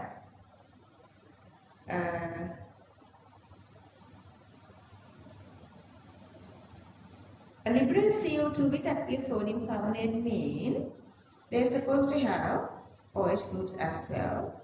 Since we have 3 oxygen here, we can conclude not only COOH, they have COH as well. Not only COOH, they have COH as well.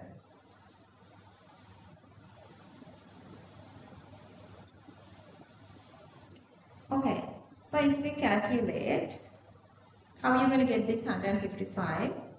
What happened is, this OH is 17, so that you have 2 OH here, either alcohol or either carboxylic acid, so that's 17 into 2, and that is losing, and you are gaining 2 chlorine, so that 35.5 into 2. So that the initial mass is, if you calculate 180, if you subtract 34 and if you add 71, you are getting here. So you are in the right path. Make sure that you are in the right path. And then they are asking what kind of group is supposed to be there. That's OH minus and COOH. And then I'm moving on.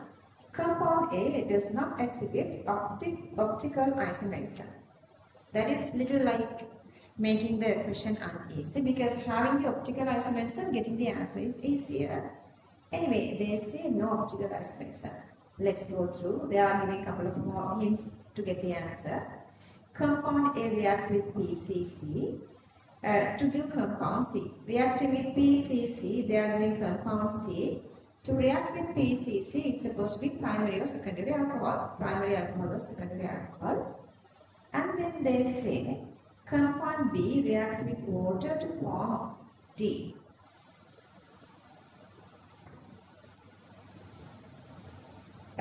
Compound B reacts with water to form D. That actually between these two, because this is now RCl. They don't react with water, but this is now RCOCl. Only this is reacting with water. It simply means that compound B reacts with water to give compound D mean this RCOCl part is only reacting with water. Okay, so that make sure that only carboxylic acid halide is converting back to carboxylic acid. Okay, keep that in your mind. Compound D reacts with potassium hydroxide to give the compound E containing a double bond. That actually is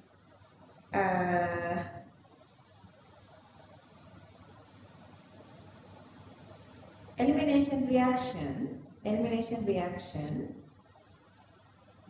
I miss something? C gives a silver mirror with ammonium silver nitrate. Oh, hang it. Yeah, I missed a part. C. Then, I have just come up to that. So, C gives a silver mirror. It simply means this is supposed to have the silver mirror comes only with the aldehydes COH. It simply means this is supposed to have CH2OH.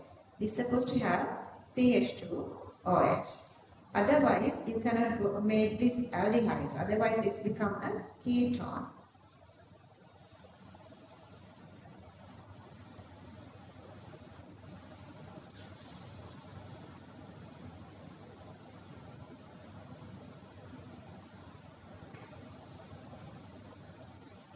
Okay, so that it simply means this is supposed to show this CH2OH group.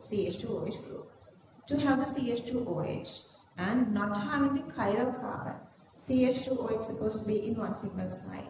And you guys know COH is supposed to go to the other terminal. Otherwise, if you make it back to a middle, it is giving this any sort of a chiral.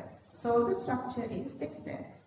Okay, the first part, OH groups and COOH groups. And then here, structure is supposed to be this. These are the structures. So initially this is a compound, and then when you are adding chlorine are joining here, it needs nucleophilic substitution. And then from here to here, CH2OH to CH2O, that is with the PCC. But when you add water from here to here, then this OH is OCl is converting to OH, and then to this one, if you add alcoholic base, this is converting to elimination reaction, double bond. Okay, moving on.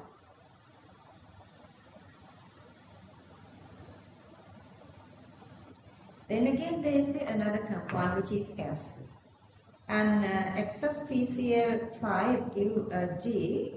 Relative monomer is 155, but here compound F does not liberate CO2. So since it is not liberating CO2, it simply means there are no COOH groups, and they say this is reacting with both 248B and silver mirror. It simply means this is supposed to have CHO group. If you have CHO group, and since you have 3 oxygen, since you don't have carboxylic acid, other two are supposed to be existing as alcohols. And again, they say this is having this optical activity. So you're going to draw middle carbon. Then you're going to draw this CHO, 1 hydrogen. Then this CH2OH, okay, then 2 carbon, 1 carbon and 2 carbon, and then you're gonna Okay, one extra carbon, two extra carbon. Then you are just joining OH and OH here. Because they are saying here no instant turbidity.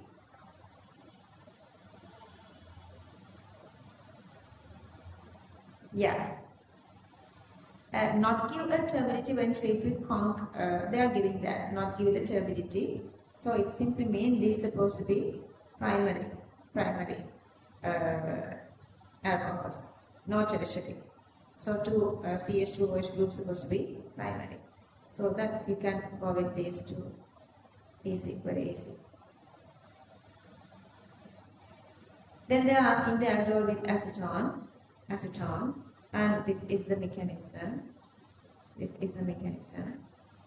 And then adding HCl, beta elimination.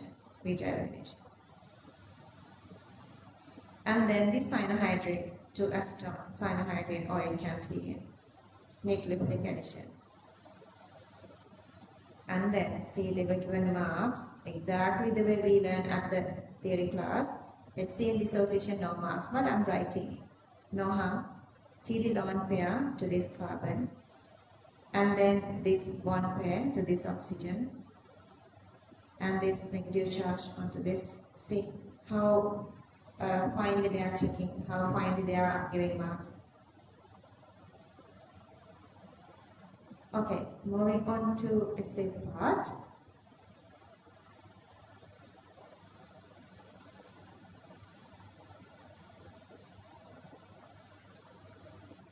Question number 5. Moving to essay.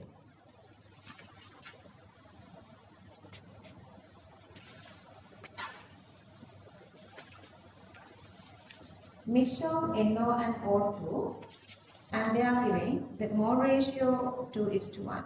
Mole ratio is 2:1.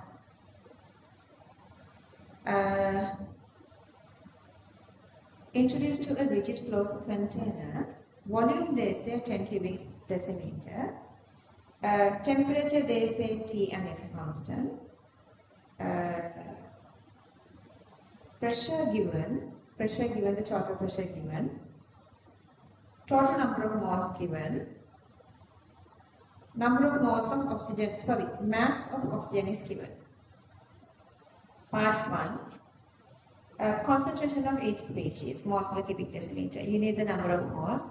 Anyway, so oxygen already given. Mass divided by molar mass is the number of moles. So oxygen number of moles you can find very easily. And total volume is 10 cubic decimeter divided by 10. You can get the concentration of oxygen as 2 into 10 to the power minus 2 moles per cubic decimeter. And then they say the mole ratio is 2:1. So 1 gives 2 of NO. So you multiply that by 2 to get number of moles of NO. So the number of moles of NO is 0.4 divided by 10 cubic decimeter. So that you are getting 0.4 divided 10 cubic decimeter. You are getting NO. You are getting NO concentration. All together it's 0.64. If you subtract other 2 from 0.64, you are getting number of moles of NO2. Divide by the 10, so you can get the NO2 concentration. Okay. Then part 2. Asking the Kc. Now you know all the data. Do the substitution, get the Kc. Kc is supposed to be 0.5 per mole cubic decimeter. And then the third part, calculate the value of temperature. Just subject temperature. Usually they don't ask this, but they usually ask any other parameter. This time they were asking the temperature. So we have all the other data. Pressure given as a data. Volume given as a data. Number of moles given as a data. See, R, you can go with the Newton meter R. So the temperature gets from Kelvin, 500 Kelvin. How easy, how easy.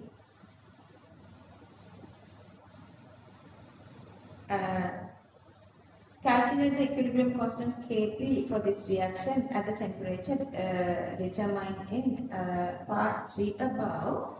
If the temperature is constant, K equilibrium, all the equilibrium constants are constant, Remember, we started doing these questions from 1980s, I guess. 1990s, 1990s. 80s, I don't think 80s didn't have this.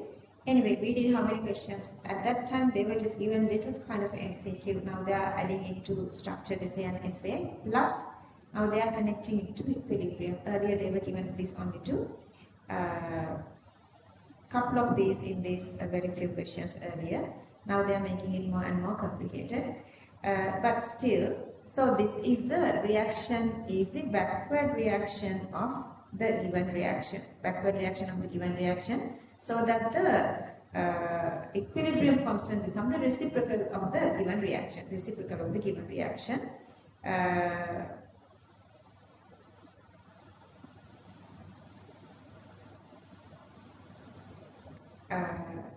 so that it is same 2 moles, so you can get the reciprocal 2 moles per cubic decimeter, but here I have R, so I need to convert this into cubic meters, so multiply with 10 to the minus 3 to convert it to cubic meters, and then write the Kp expression. Again, I was keep saying this and you guys know this, so balancing coefficient, they are giving marks, 2 marks again here, and then do the substitution. Knowing the Kc, you can calculate Kp very easily. Either you can go with 8.314 into 10 to the power 6 Newton per meter squared, 8.314 into 10 to the power 6 Pascal. That's okay. Moving to part 5b, 1, they were given these formation enthalpies of NO and NO2 and N2O4, but 2 molecules of N2O4, formation enthalpies. Third one, N2O4 is what? This production of N2O. So they were not saying that is the formation. If it is formation, that's not formation because NO2 is not initial constituent element. Anyway, so the first part, they want us to calculate delta H of this reaction. Okay, I'm going to go with either, see, both methods are easy. Whatever it is, you are first writing this, the given equation. I'm writing the given equation. So they were given 2 data separately to make NO and NO2. But you have 2 NO2, you're going to multiply that by 2. So you have 2 different paths from here to here and from here to here. 2 different paths, equalize them. Only unknown is this one, you can find that. Or otherwise, equation method. To get this equation from the other data equations, what can you do? Third equation multiply 2, second equation multiply 2, then subtract the third equation from second equation from third equation. So exactly the same way you are getting the answer. It's minus 140 kilojoules per. And then the second part they are asking, calculate the formation enthalpy of N2O5. So I'm writing the formation enthalpy of N2O5. Almost always you can write the equation at the beginning. Just write the equation for the question at the beginning. And then they were given a special another data that you can make N2O5 from NO2. See, from NO2 to N2O5, and then this one again they were given formation of NO2. We calculated actually. Is it given as a data? So that using those 2 data, we can find delta H theta F for formation of N2O5, that is 15 kilojoules per mole. 15 kilojoules per mole. Then the part 3 they are asking, predict the sign of enthalpy of this reaction, entropy of this reaction, and see 1 and 2.5, 2.5 plus 1, 3.1, 3.5. Finally, you have only one here. You have to show that. See, they were given marks for writing these 2. During reaction, number of gaseous moles decrease. Initial mole 2.5, final mole 1. They were given marks for all. Then entropy value is negative. And then spontaneity of the reaction for the formation of N2O5. If you go with the spontaneity, that delta H we found 15 kilojoules per mole, and then delta H is negative. Since this is negative, minus T delta S. Minus T delta S is then positive. Minus T delta S is then positive. So that both are positive mean gives free energy positive. So at 298 Kelvin, reaction is non-spontaneous. Reaction is non-spontaneous. Moving to question number 6. See, whenever I see all these, like I feel like students are really lucky because we done all these. We have the full memory. We have the full memory. So, see, this little thingy we did because whenever we do questions, remember I asked you guys to derive these and do the questions starting from this chemical kinetic equation. So, chemical kinetic equation, we are writing that. If N is Avogadro number and M is the mass per one single atom, one single particle or the molecule multiply the Avogadro number is the molar mass. Molar mass. So you can write molar mass here. Then per mole again you can write PV equals RT, N equals to 1. So if these two sides are same, we can say these two sides are also same. Equalize them, then subject C squared bar. That is what they are expecting. And this is second extremely easier. They are given the molar masses of A and B, and also they are given the temperature. Don't worry, just use whatever the symbols they are given you. They say the temperature is 300 and we divide MA, and they want us to show this, the connection between C squared A and C squared B.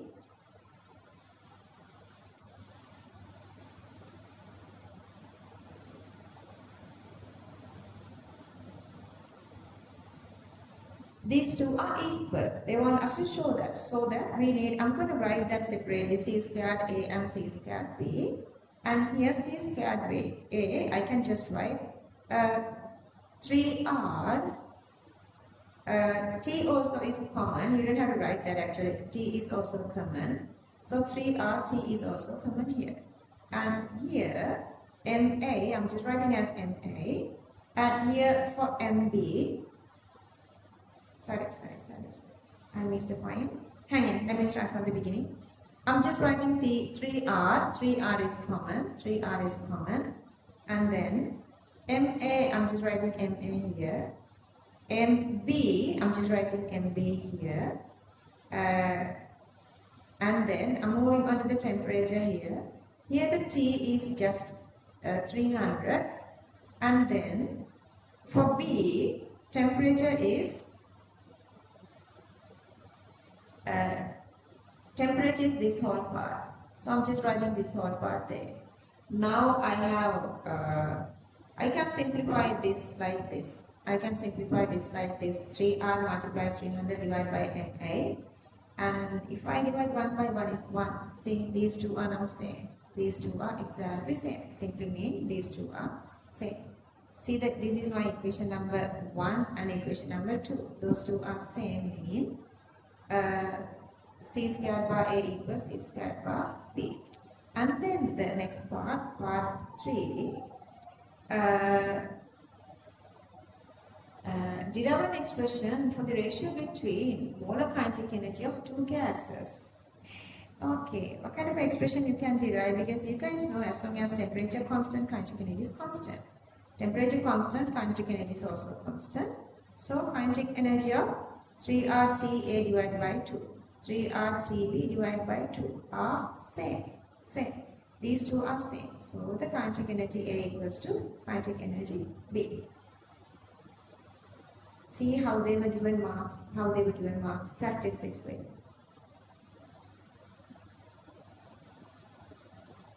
And they had a little issue with these couple of parts. So that usually we, elementary reaction in English medium is alright, but in Sinhala they were given earlier like, this Molika Pratikriya, but they were again saying that the Prathamika Pratikriya, So we usually don't use this word prathamika pratikriya for elementary reactions. Maybe that was the reason they were given all for this definition. Elementary reaction. A reaction occurs through a single step without involving an intermediate. Okay, that is the definition. Then the molecularity. Total number of reactant molecules participating in an elementary reaction or in rate determining step of the reaction. Rate determining step of the reaction. For this part, they were again given all. Maybe the definitions were not that clear for students, I guess. Okay, for elementary reaction, reaction order equals molecularity. For an elementary reaction, relationship between reaction order and molecularity is supposed to be same. Okay, part 4, they were given this little information and you guys can see there, in each 10 seconds, 10 minutes, reactant concentration is decreasing half. Okay, so in each 10 minutes, initial concentration become half. To become concentration half consistently, 10 minutes have taken. So that reaction order is 1. Half-life is supposed to be 10 minutes because they were taken the same time. If they were taken the same time, it simply means a reaction is first total, and then if it is the same time, it is half-life supposed to be the same half-life, 10 minutes. 6b. Part 5. So they were given this data. I have written all the data here. First order reaction with the rate constant K and half-life also given. The rate connection given. Concentration connection given. They want us to get the connection between their half-lives.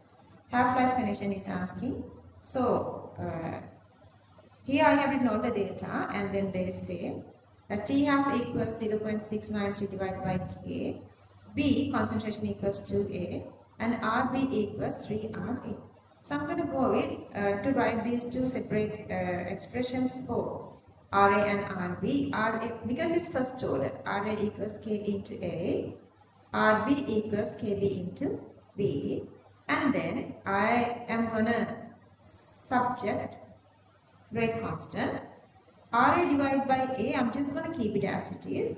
But here for B, instead of this RB, I'm writing 3RA. And then instead of this B, I'm writing 2A. Now I have two expressions here. Expression number 1 here and expression number 2 here. I divide 1 by 1. So I can get the connection between Ka and Kb, Ka and Kb, the connection between Ka and Kb, and then so that if I write T half, because I was taking these two, knowing these two, I can get the ratio. So now I'm coming back to half-life. If you get the ratio of half-life, then if this is cancelling off, then this becomes Kb over Ka, and this is 3 over 2.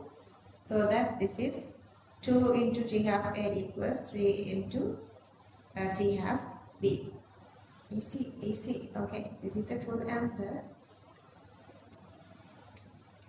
Moving to part C. Okay. Only difference is this time they were given this grams per cubic decimeter, and you can go with the grams per cubic decimeter because this is the distribution coefficient. If it is a distribution coefficient, both top and bottom, you are dividing by the same molar mass. So you are getting the same answer. So you can go with masses. They were given marks for concentrations as well, but no point of wasting time to find concentrations. Initially, you have this aqueous 50 cubic centimeter, and then concentration is 0.3 grams per cubic decimeter of I2.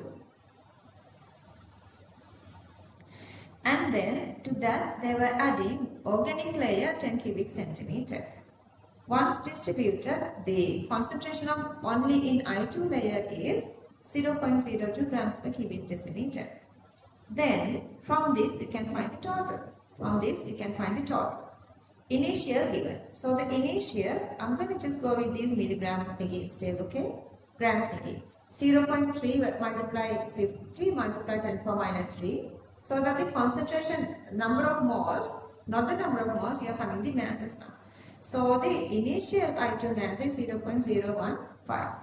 And then at equilibrium, so since we have I2 0.2, I'm going to find how much mass of I2 in the aqueous medium. And then the difference between initial and aqueous gives us the mass of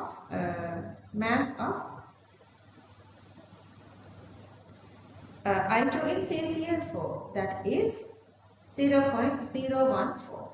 The difference between these two. And then again, if you divide that by the CCl4 volume, you can find the concentration per grams per cubic decimeter. And then since you have both these concentration, this one you found here, and this is they were given as a data, you can find the Kd which equals to 70. Now they are asking not changing the temperature. If you change these volumes, what's going to happen? Now the Kd is constant and we know this initial amount. Let's say X is dissociating, X is distributing to CCl4 layer, so that the remaining in aqueous layer becomes 0.015 minus X. And then distributed amount become X. So to get these two concentrations same, you can divide each by its volume. And then I2 aqueous, grams is 0.0005, and then to get concentration, you can divide that by 50 because they were not given any hint that you're supposed to get the concentration in molarity. But some have taken, for that I'm giving this one. Otherwise, answer is 0.01 grams per cubic decimeter. 0.01 grams per cubic decimeter is the exact answer. This is the answer.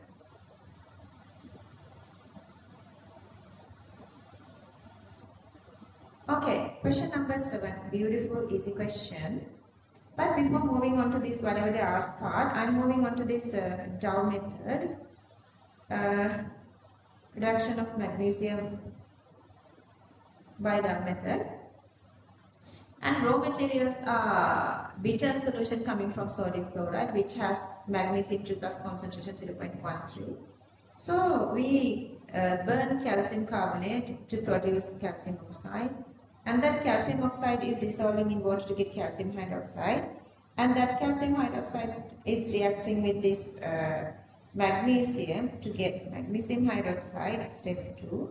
Then that magnesium hydroxide is reacting with HCl, that actually is the step 3, and that is electrolyte after drying to get magnesium liquid separated. Okay, and they want us to decide or define this anode and cathode, and remember this magic box. You can go with this E0 data, they were given electrode potential data, magnesium oxidation anode, cathode, chlorine reduction cathode, and then this is the electron transport direction from anode to cathode, and the current goes from cathode to anode. So that this time you cannot just write cathode is carbon graphite. You have to mention the cathode like this. Cl2 comes from MgCl2. And then actually anode and cathode you cannot just write platinum solid. That comes magnesium solid coming through the magnesium chloride. And then writing the half reactions are very easier. And then 2 electrons, you just need to add these two together to get this cell reaction. But still remember, it is connecting to this battery here, so that you cannot go with reversible arrows. They say if there are reversible arrows, no marks awarding, no marks awarding.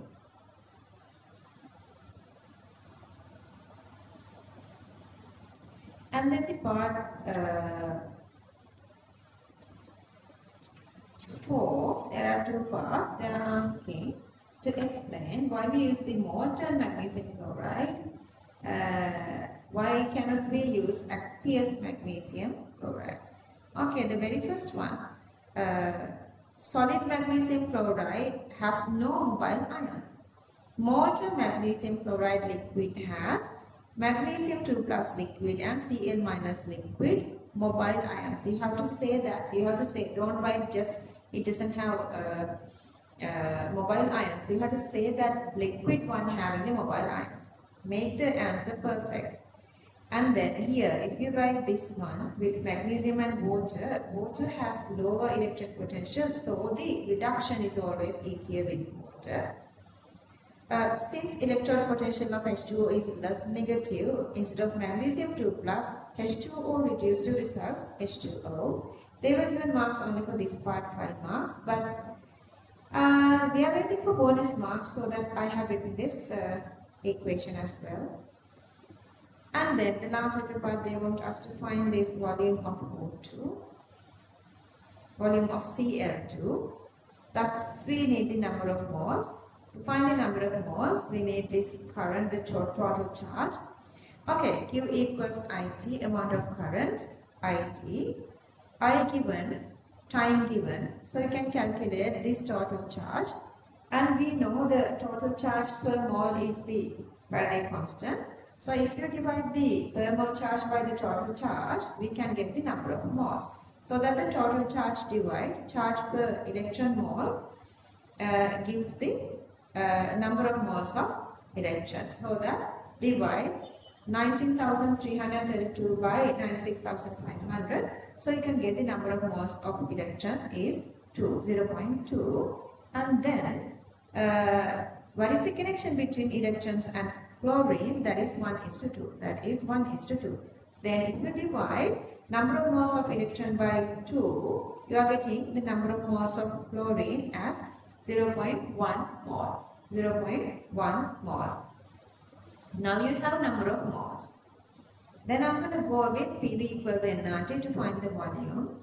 Number of moles we found are temperature 300 and then the pressure given 1 into the power 5 meter per meter squared, and then they are asking this decimeter value, so that you're going to multiply with 10 to the power 3 to convert it to decimeter, so that VCl2 equals 2.49 cubic decimeter. And then the last little part, okay, and part 7b, last part. They are moving one by one. Okay, for P, always they say this is octahedral, simply means there are supposed to be 6 ligands. And all these 6 ligands are neutral ligands, so that is ammonia. And then the red-brown gas with acid, that is NO2 minus. So that P is supposed to be this. P is supposed to be this. Because cobalt oxidation number is +3. To neutralize +3, there are supposed to be 3 NO3 minus anions. 3 NO3 minus anions to compensate this +3 coming from cobalt.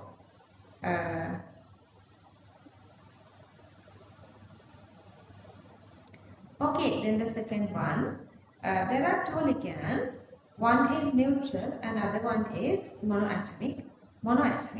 And then they say white precipitate with barium chloride, that's supposed to be this sulfate. So that sulfate is supposed to come outside, and to make 6, you need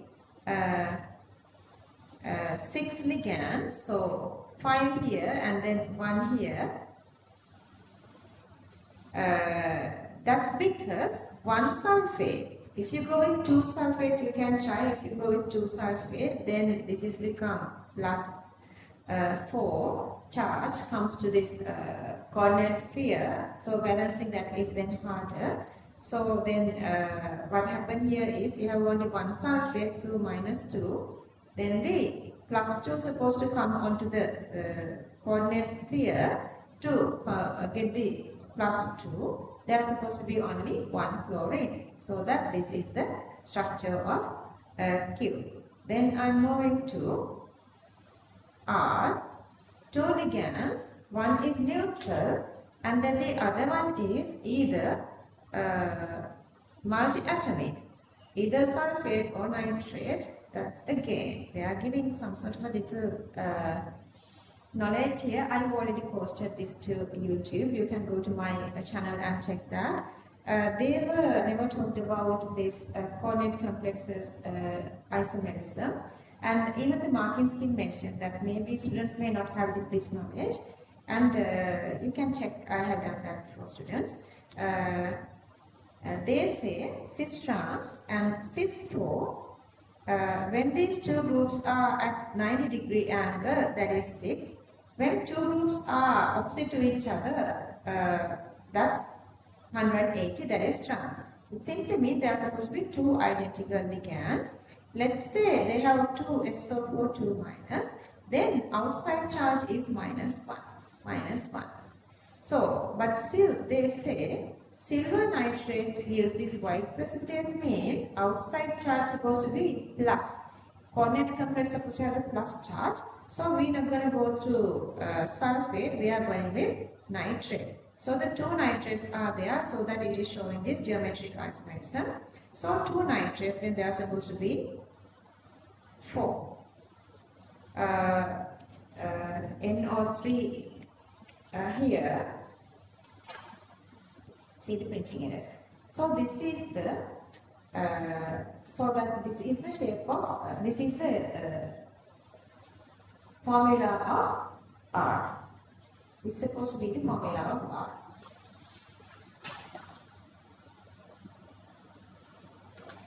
Then moving to S, it is neutral. To be neutral, there are plus 3 charges on cobalt. So there are supposed to be 3 negative coming inside. If you cannot go with sulfate, because then it gives like 6 negative or 3 negative is not possible because each has minus 2. So it's supposed to be definitely nitrite again. So this is the structure for S. Then single atomic, monoatomic anion is the chloride. Then 4 ions coming when it is dissolving, so that 3 is supposed to be coming from potassium. So this is the T. Okay, so these are all the answers there. These are all the answers.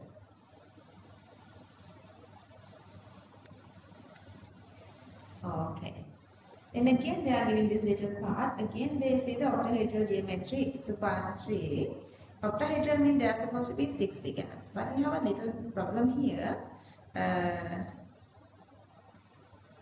Okay, so before that, they are asking the IUPAC of T, potassium hexachloride cobaltate 3. And then they want us to show you this cis-trans isomerism in these coordinate complexes. You guys know, if you go with, I'll go with this note. Let's say this is the plane, this is the plane, and above the plane one molecule and the below plane, let's say my hand is one, and above the plane is another one here, and then from the surface to here it's 90 degree. Okay, so one, and also these 4 bonds are 90 to each other. So anyway, any of these 90 degree, between 90 degree, that is the cis form, and then here to here, this is again cis. If you go with 90 degree, that is again cis. But if you have another molecule above this one, like this, if you have another molecule like this, and you see my hand and this pen here, so these two to each other, that's 180 degrees. So that is the trans. So that is the trans. So that we can show it here very easily. 90 degree, this is 6, and this 180 degree, and this is trans. We can show it very easily this way. Okay. So then again they are asking, it is tetrahedral. They are supposed to be 6 ligands, but then they say carbonate is joining by 2 positions. It's bidentate. I was given these words to you guys, okay? So then there are supposed to be another 4 ligands with 4 positions to join. That's supposed to be definitely water. Then you're going to go with 1 carbonate here, then CO3, 2 minus. So minus 2 plus 1, minus 2 and minus plus 3. So on the cobalt we have +3, on carbonate we have -2. So outside the complex, so that we are getting +1. So to compensate that +1, you need only -1. So that -1 coming from bromine. That -1 coming from bromine. Okay.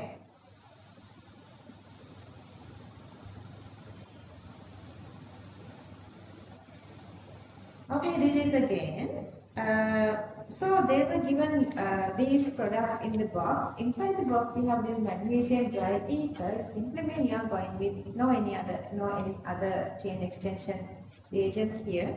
So you're going to go with the magnesium dry ether twice. Magnesium dry ether twice. That's obvious because they add few twice. So these are the evidences that you are going with same. Grignard reagent, so that the shorter method is supposed to be making of Grignard, and you guys know the Grignard is reacting with carbonyl, so the other method is you are making the carbonyl. So I'm making the Grignard initially from adding PBr3, then Br, magnesium dry ether, converting it to MgBr.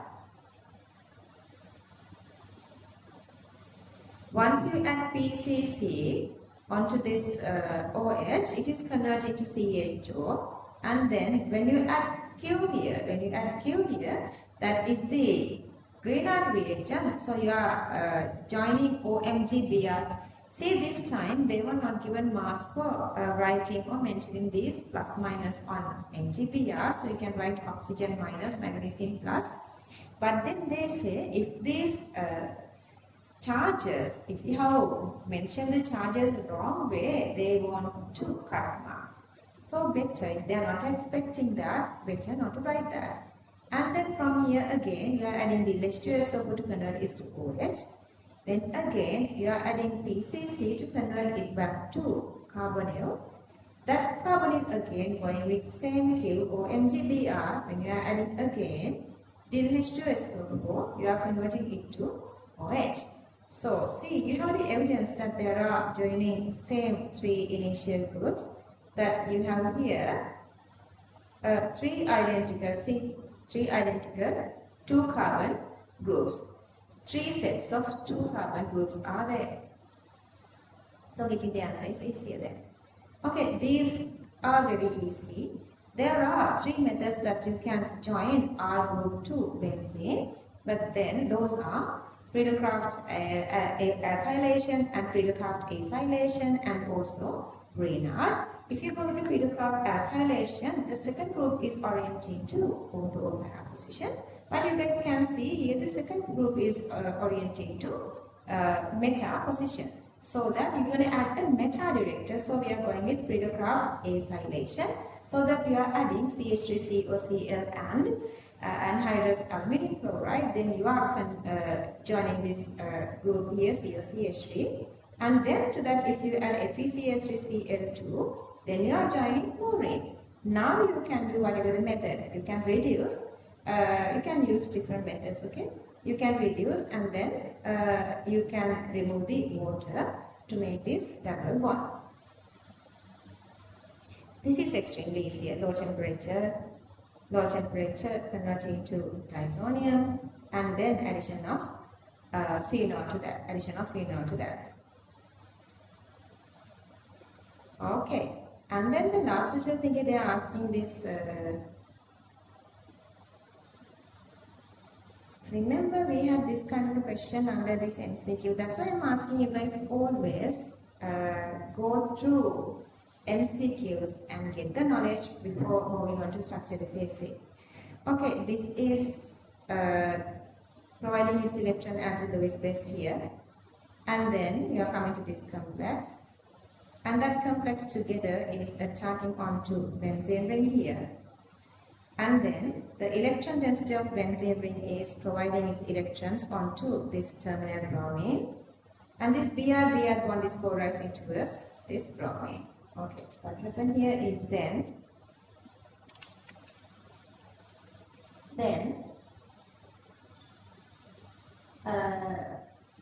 This bond is breaking from here, so you separate FeBr for minus because the negative charge is neutralizing this positive charge. Then you are making FeBr for minus. Negative charge on iron or no marks. Remember they are making the matrixing tougher. Negative charge on iron or no marks. Make sure. Okay, then this is going through this resonance stability. They were not given marks for resonance structures this time. And then FeBr4 minus provides its negative charge onto this hydrogen. Then hydrogen gets away, making FeBr3 and HBr. And then this aromaticity is re-establishing, taking these CH electrons onto this bond. So taking these electrons onto this bond, they are re-establishing this aromaticity. So you are making this bromobenzene. That is the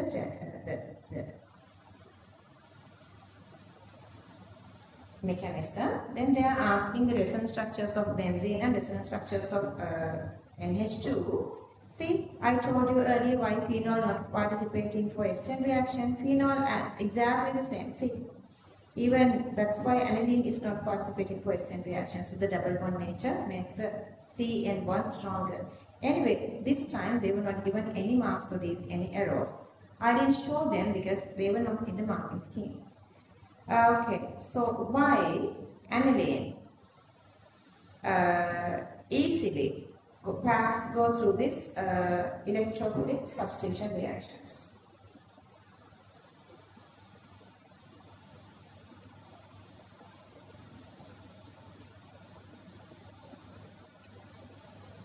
Yeah, that is a question. Let me read the answer. Because the delocalization of lone pair to the ring increase the electron density of the ring, rich with electrons. Lone pair of electrons on nitrogen delocalize to benzene ring of aniline. Therefore, aniline's benzene ring is rich in electron density than normal benzene. Therefore, benzene ring of aniline is more reactive towards electrophilic substitution reactions. Okay, and then moving to part 4. With bromine, tribromoaniline, white precipitate, but they were not asking that, they just want you guys to write that. Okay, this one is extremely easier. Let's see that I'm not sure what is happening here, so I'm gonna just go through this to identify what is happening here. And you guys can see initially they are adding DHCl and H2S. And if you're going through that black precipitate, not sure part is going there, then colorless solution, to that colorless solution, they are adding again these guys. When you see this, you definitely know this is group analysis, and they are confirming it here as well, group analysis. I'm coming back. So what happened here is DHCl H2S, that is a group 2. DHCl H2S, so this is group 2. I'm going to go here, okay?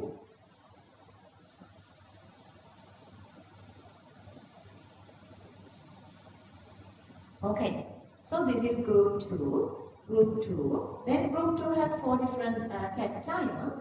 All are black. So I'm not sure what is happening here. All are black. So I'm just going to stay there.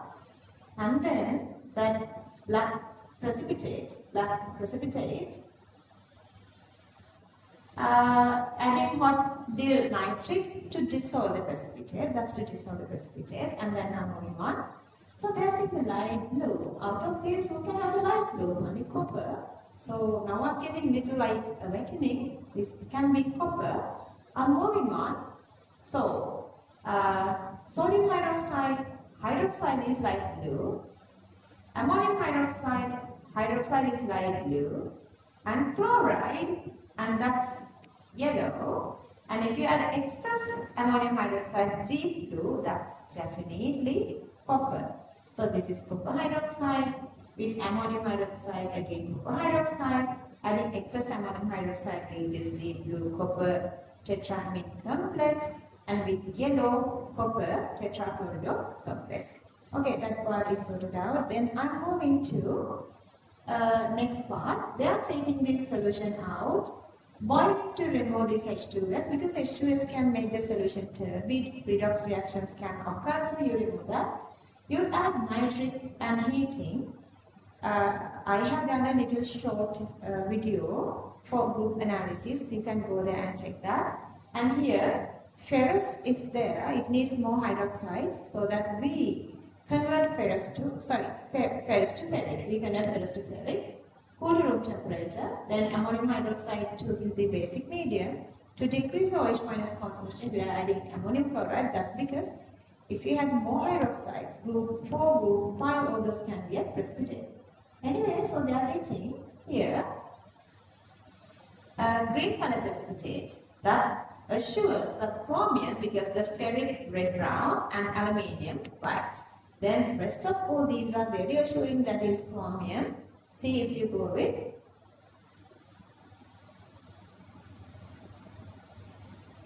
and then green color chromium hydroxide, adding of hydrogen peroxide, yellow color chromate, and to that if we add H2SO4, that is converting to dichromate. That's very promising, we already know that. And then we are moving to group 4 here, and the group 4 we are just passing H2S on that alkaline condition.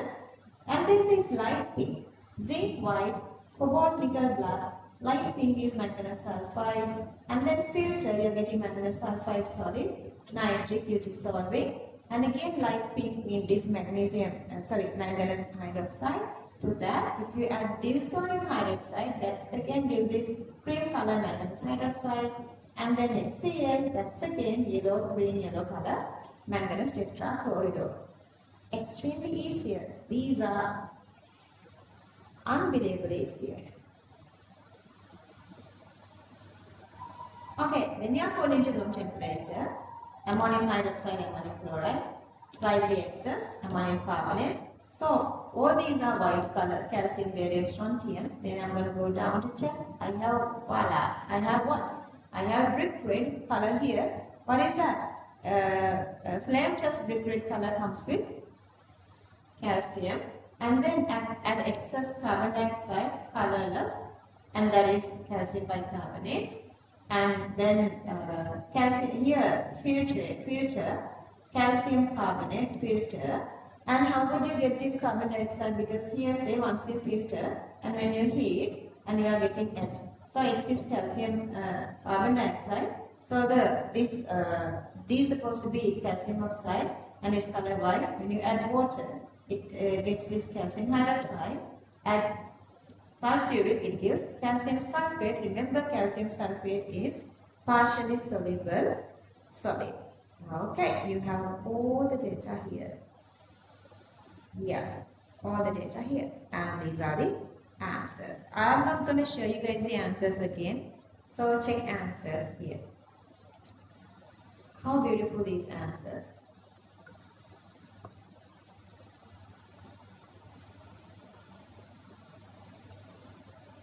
Okay, moving on. Little more to go.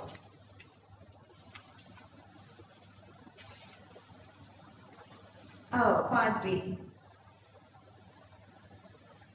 Iron pyrite is having FeS2. See the theory and see my short note I've given you guys, all those general naming. I've added one single place and it is there very simply. Just go through them again once or twice if it is possible. I know you guys have the big memory, but still make sure that nothing has forgotten.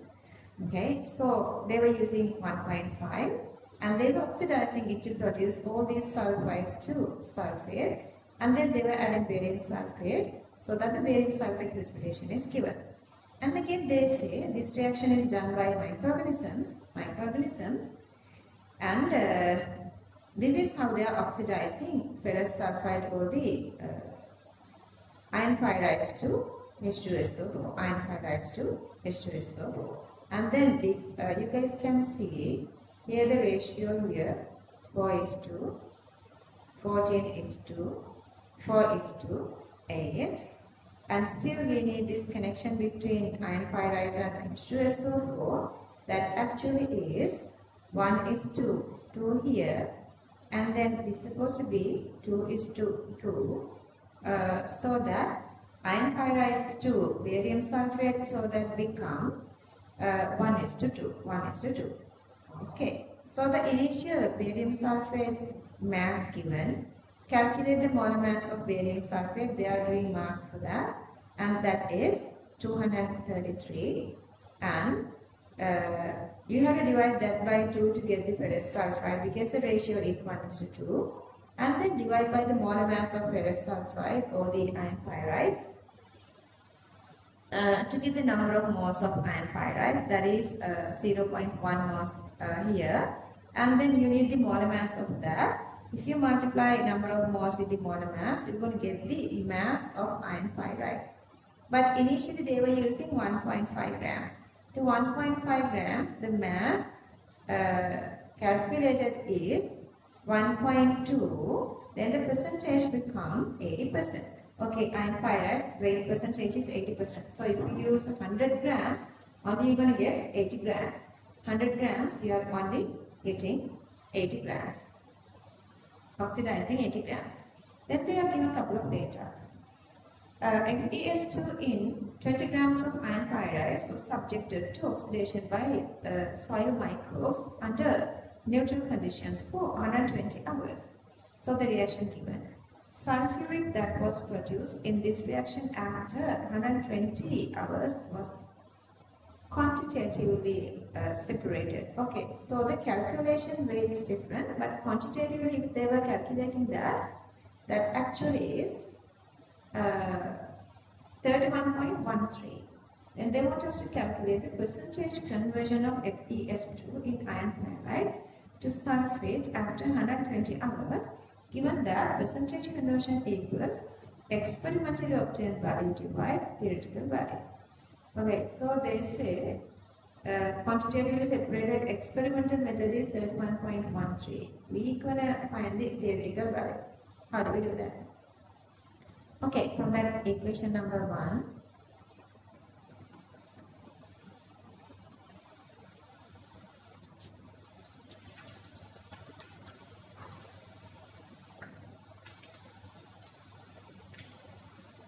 just a second, guys. Now, very good to complete.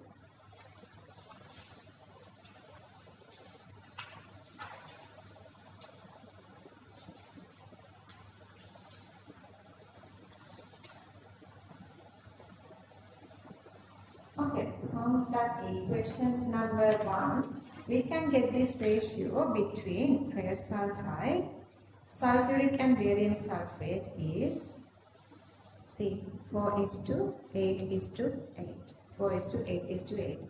So that we know that the connection between ferrous sulfide and barium sulfate is 4 is to 8. 4 is to 8. Okay, so they were using 20 grams here. In 20 grams, how much sulfate can be produced? If you have 100 grams, 80 grams get out. Then for 20 grams, it's 16 grams. 16 grams. Okay. So, let's say if they were going with the full masses, 4 into 120 is the molar mass and 8 into 233 is the molar mass. So, the mass ratio is 4 is to 8. Okay, let's say, so, mass of barium sulfate from 4 into 120 is 8 into 233. Okay, so FeS2, if you use 4 into 10 to the power minus 4 into 120, then the amount barium sulfate mass become 8 into 233. But they were using not 100%, it's only 80%. 80% amount is 60 grams, not the 20 grams. So if the 60 is the total, then the value is 62.13. Okay, it's supposed to get 62.13, but they are getting only 31.13. 31.13. Then percentage is the 100%, so that's 50%. Conversion is 50%. And then the last little part, what happened if they were using to get this 8 kilograms of H2SO4. To get 8 kilograms of H2SO4 mean we cannot compare mass, so convert this into grams first and then divide by the mole mass to get the number of moles. And still iron pyrites to sulfuric ratio is 1:2. 1:2. So that you are dividing this by 2 to get number of moles of iron pyrites. So that is 40.8. And if you multiply that with the molar mass of iron pyrites as 120, then you are getting mass of iron pyrites. Mass of iron pyrites. But again, you guys know conversion percentage is 80%. 80%. Okay. So if you get 80, you get 80. If you had 100, you get how much if you had 4,496? That is 6,120 grams or 6.12 kilograms. 6.12 kilograms of ferrous sulfide supposed to give 8 kilograms of H2SO4. 8 kilograms of H2SO4. Okay.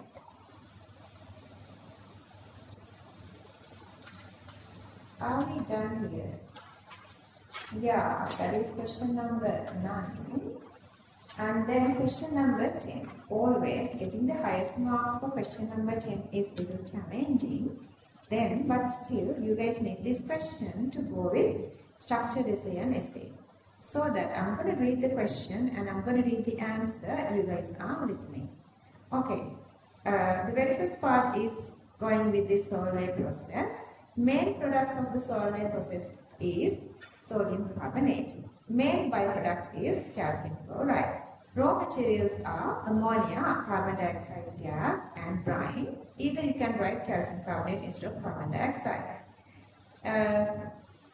Not consumed in the process by but recycled is the ammonia gas. Okay, what is happening in tower 1 and what are the reaction? Okay, what happened here is the ammonification. The process is the counter-current principle, mixing of ammonia with brine. Ammonification is an exothermic process. Temperature of the system increases. Therefore, dissolution of ammonia in brine also exothermic. If temperature increases, efficiency of NH3 dissolution in brine decreases. Therefore, low temperature maintained. You can go with this gives free energy to explain that as well. Then the uses of sodium carbonate. To remove hard water or water, glass industry, paper industry, soap, detergents, cleaning agents, calcium chloride production, removal of heavy metals. And then 3 reasons contributing economical benefits. Sodium chloride and calcium chloride can be obtained easily at low cost. Ammonia not used and reused by recycling. Part of carbon dioxide reuses, and you can also obtain calcium chloride by as a byproduct. Explain. Agriculture contributes to global warming and these products, how they are producing and everything. The very first one I have taken is the in agriculture.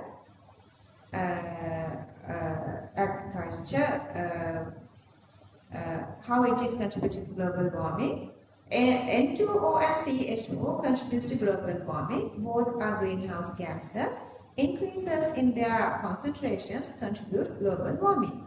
Production of N2O or the formation of N2O, action of denitrification bacteria, nitrogen containing fertilizers makes N2O. Formation of CH4. Paddy cultivation in marshy lands or waterlogged areas favor anaerobic decomposition of organic matter, decomposition of garbage disposal indiscriminately, undergo anaerobic decomposition, digestion of organic or cellulose matter in guts of ruminants animals like cows, goats, sheep, undergoing bacterial decomposition under anaerobic condition produce CH4 gas. Okay, then iron extraction contributes global warming. Carbon dioxide contributes global warming. CO2 is a greenhouse gas. When concentration of carbon dioxide increases, global warming increases. Formation of CO2 gas, fossil fuels and coke used in iron extraction are converted to CO2 during combustion of combustion. Transportation contributes photochemical smog. Species NO and volatile hydrocarbons.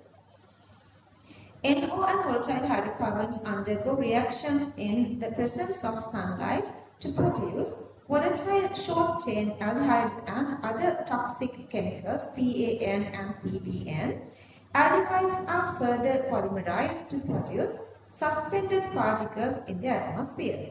These particles can form large particles by deposition of dust and water vapor. These larger particles can scatter sunlight, reducing the visibility of the atmosphere and appear like a mist in lower atmosphere. Okay, next part is going to be the production of vinegar. Process is called this microbial fermentation. Process is called microbial fermentation.